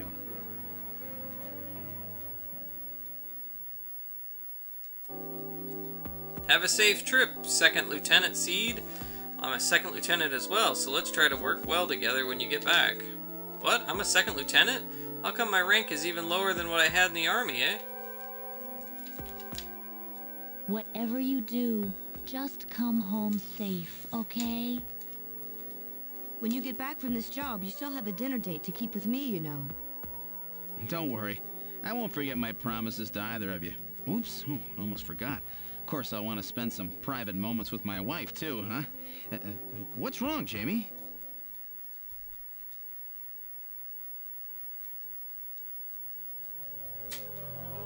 Harry and I will be waiting for you to get home. That's Harry's hat. We can do it this time, Gillian. Not some fake couple like before, but with love and trust. I know, Jamie. Take care, Gillian. I'll see you, Jamie. Wait! Wait for me! Take me with you, please! You? Metal?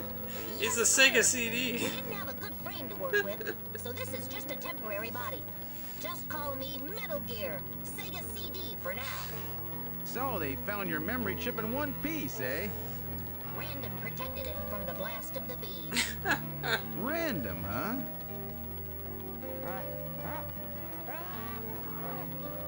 Wait a second. I've heard that sneeze somewhere before. Really? I didn't hear anything. Anyway, I want to know if you'll take me with you. Please, Gillian, please take me with you. Hurry up and get on board, partner. Yes, sir, Gillian.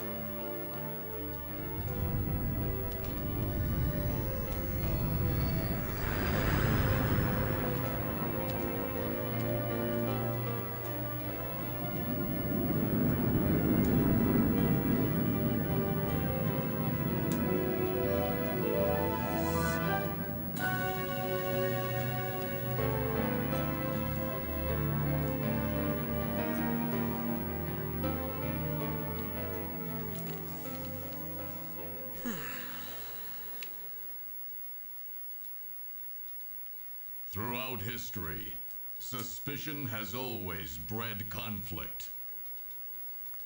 The real conflict, though, resides in people's hearts. This conflict has just begun.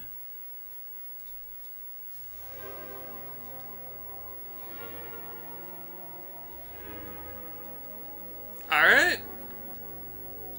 That's the game. That's Snatcher. Finished it. Alright. Pretty cool. It's a pretty good game.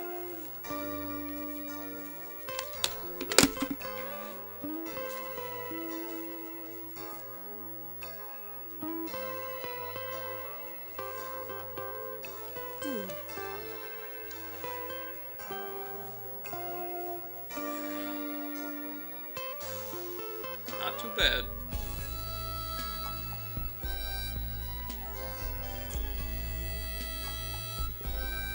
I'll be right back.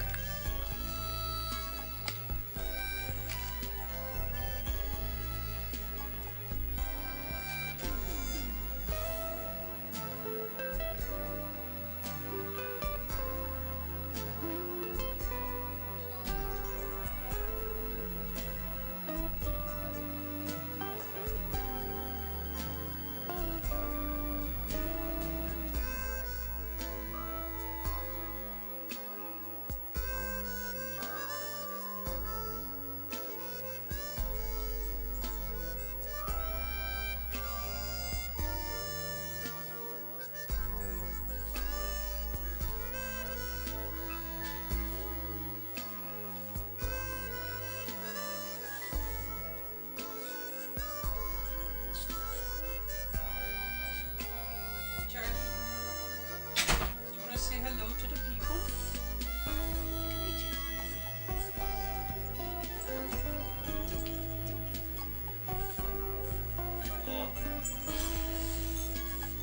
Charlie wants to say hello.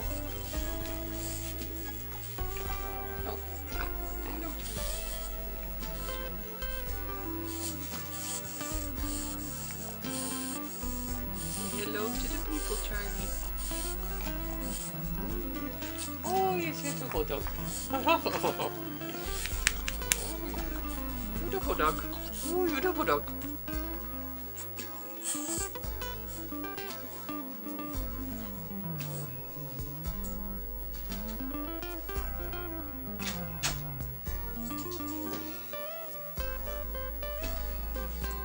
Special appearance by Charlie Bulldog.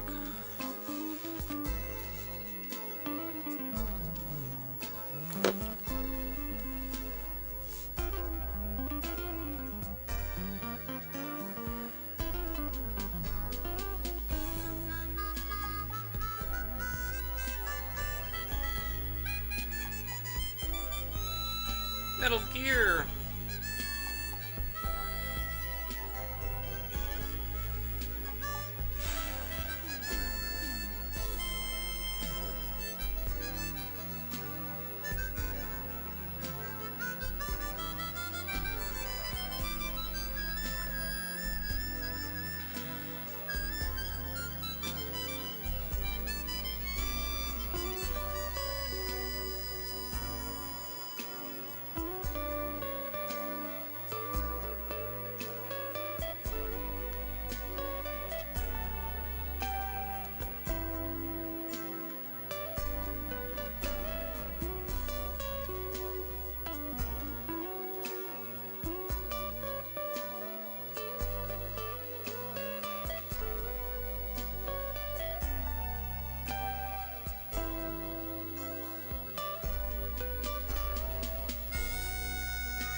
Okay.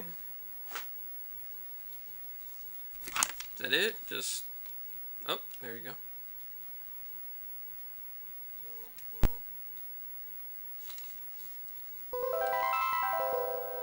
Alright, yep, it just resets. So that's it. That's Snatcher. We did it. Beat Snatcher.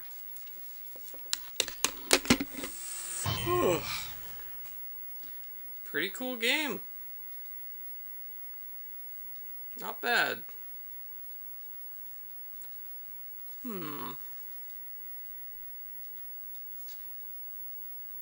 For the most part, I really liked it. I liked the detective aspects and the puzzles. I like that it didn't really hold your hand that much for him. You actually had to figure things out for yourself.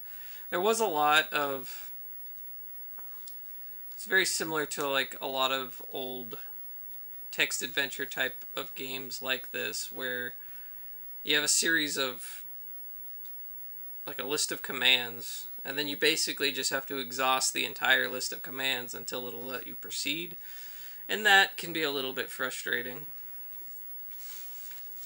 But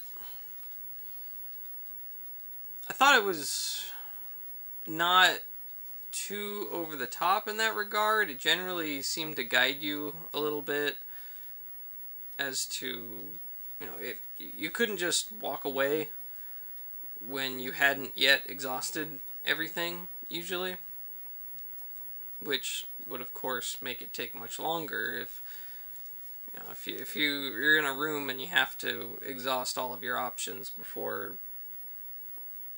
moving on, a lot of times, you know, I wouldn't let you leave the room. Otherwise, you would leave the room and go to another room and then click on things and then go to another room and click on everything and just waste a lot of time. I liked the puzzles though, with like the figuring out the Queen Hospital where it said Olean and you had to kind of figure it out. There was some subtle clues there. And the thing with the Chinese characters that meant different chemical elements, I guess. Like beryllium, nitrogen, sulfur, oxygen, nitrogen, and then you have to kind of figure out Benson from that, which, yeah, that was neat. That was probably my favorite part of that game. I also really liked the inclusion of the light gun. I thought was really made the game cool. This game and Police Knots are the only two games I know of that have this like feature, this particular genre of text adventure plus light gun. So you play the game text adventure with the controller, and then you have shooting segments where you shoot the screen with the light gun. I just think that is really cool, and I wish there were more games like that. Like, it's kind of crazy to me that how underutilized light guns are. There's a lot of really cool stuff you could do with them. And nowadays, light guns don't even exist because, like, I guess they don't work on modern television, so they have motion control stuff, but that's not quite the same thing. I really like light guns. I think it was really cool. Yeah. So for the next game I want to stream, I've been trying to think. I could do Police Knots. I have it on the Sega Saturn, and I have the Saturn light gun. It's all ready to go. I like the, where did I put the, yeah, just comparing the two of them. I like the look of the Genesis light gun better. It's also lighter. So you've got the Genesis one is actually looks like a revolver, and then the Saturn one looks very odd. Like it's got a revolver cylinder, but it also has a like a pullback hammer style. It's just like a bizarre, nonsensical gun shape. But anyway, that's ready for Police Knots, which might be fun. Since we just played this, we kind of continue on to that. Guns are bad. But light guns are fun. I like light guns. I've also been kind of wanting to play Legend of Legaia, which is my favorite game of all time. That one would take a really long time because it's a full-on role-playing game. But that might be fun. I don't know. There's also... I could play Metroid. It's been a while since I played a Metroid game on stream. I was thinking about maybe playing Metroid 2 again. Might be cool. I think for right now, though, I am going to turn the stream off so I can go eat, because I haven't really eaten much today. I had a little snack for lunch, but I want to go eat, and then I think I'll probably figure out what I want to stream next, and I will probably be on in a little bit for kind of a late night stream, I guess. So, yeah, thanks for watching, and I hope you liked this game. Thought it was pretty cool. It's a kind of an oddity. A very old oddity. The game's also really expensive. I think I paid like $1,200 for it. So, yeah, it's very rare. And this is the only North American release. So, yeah, glad I got to play that. Alright, I will see you later, hopefully in a little bit. And, thanks. Bye-bye.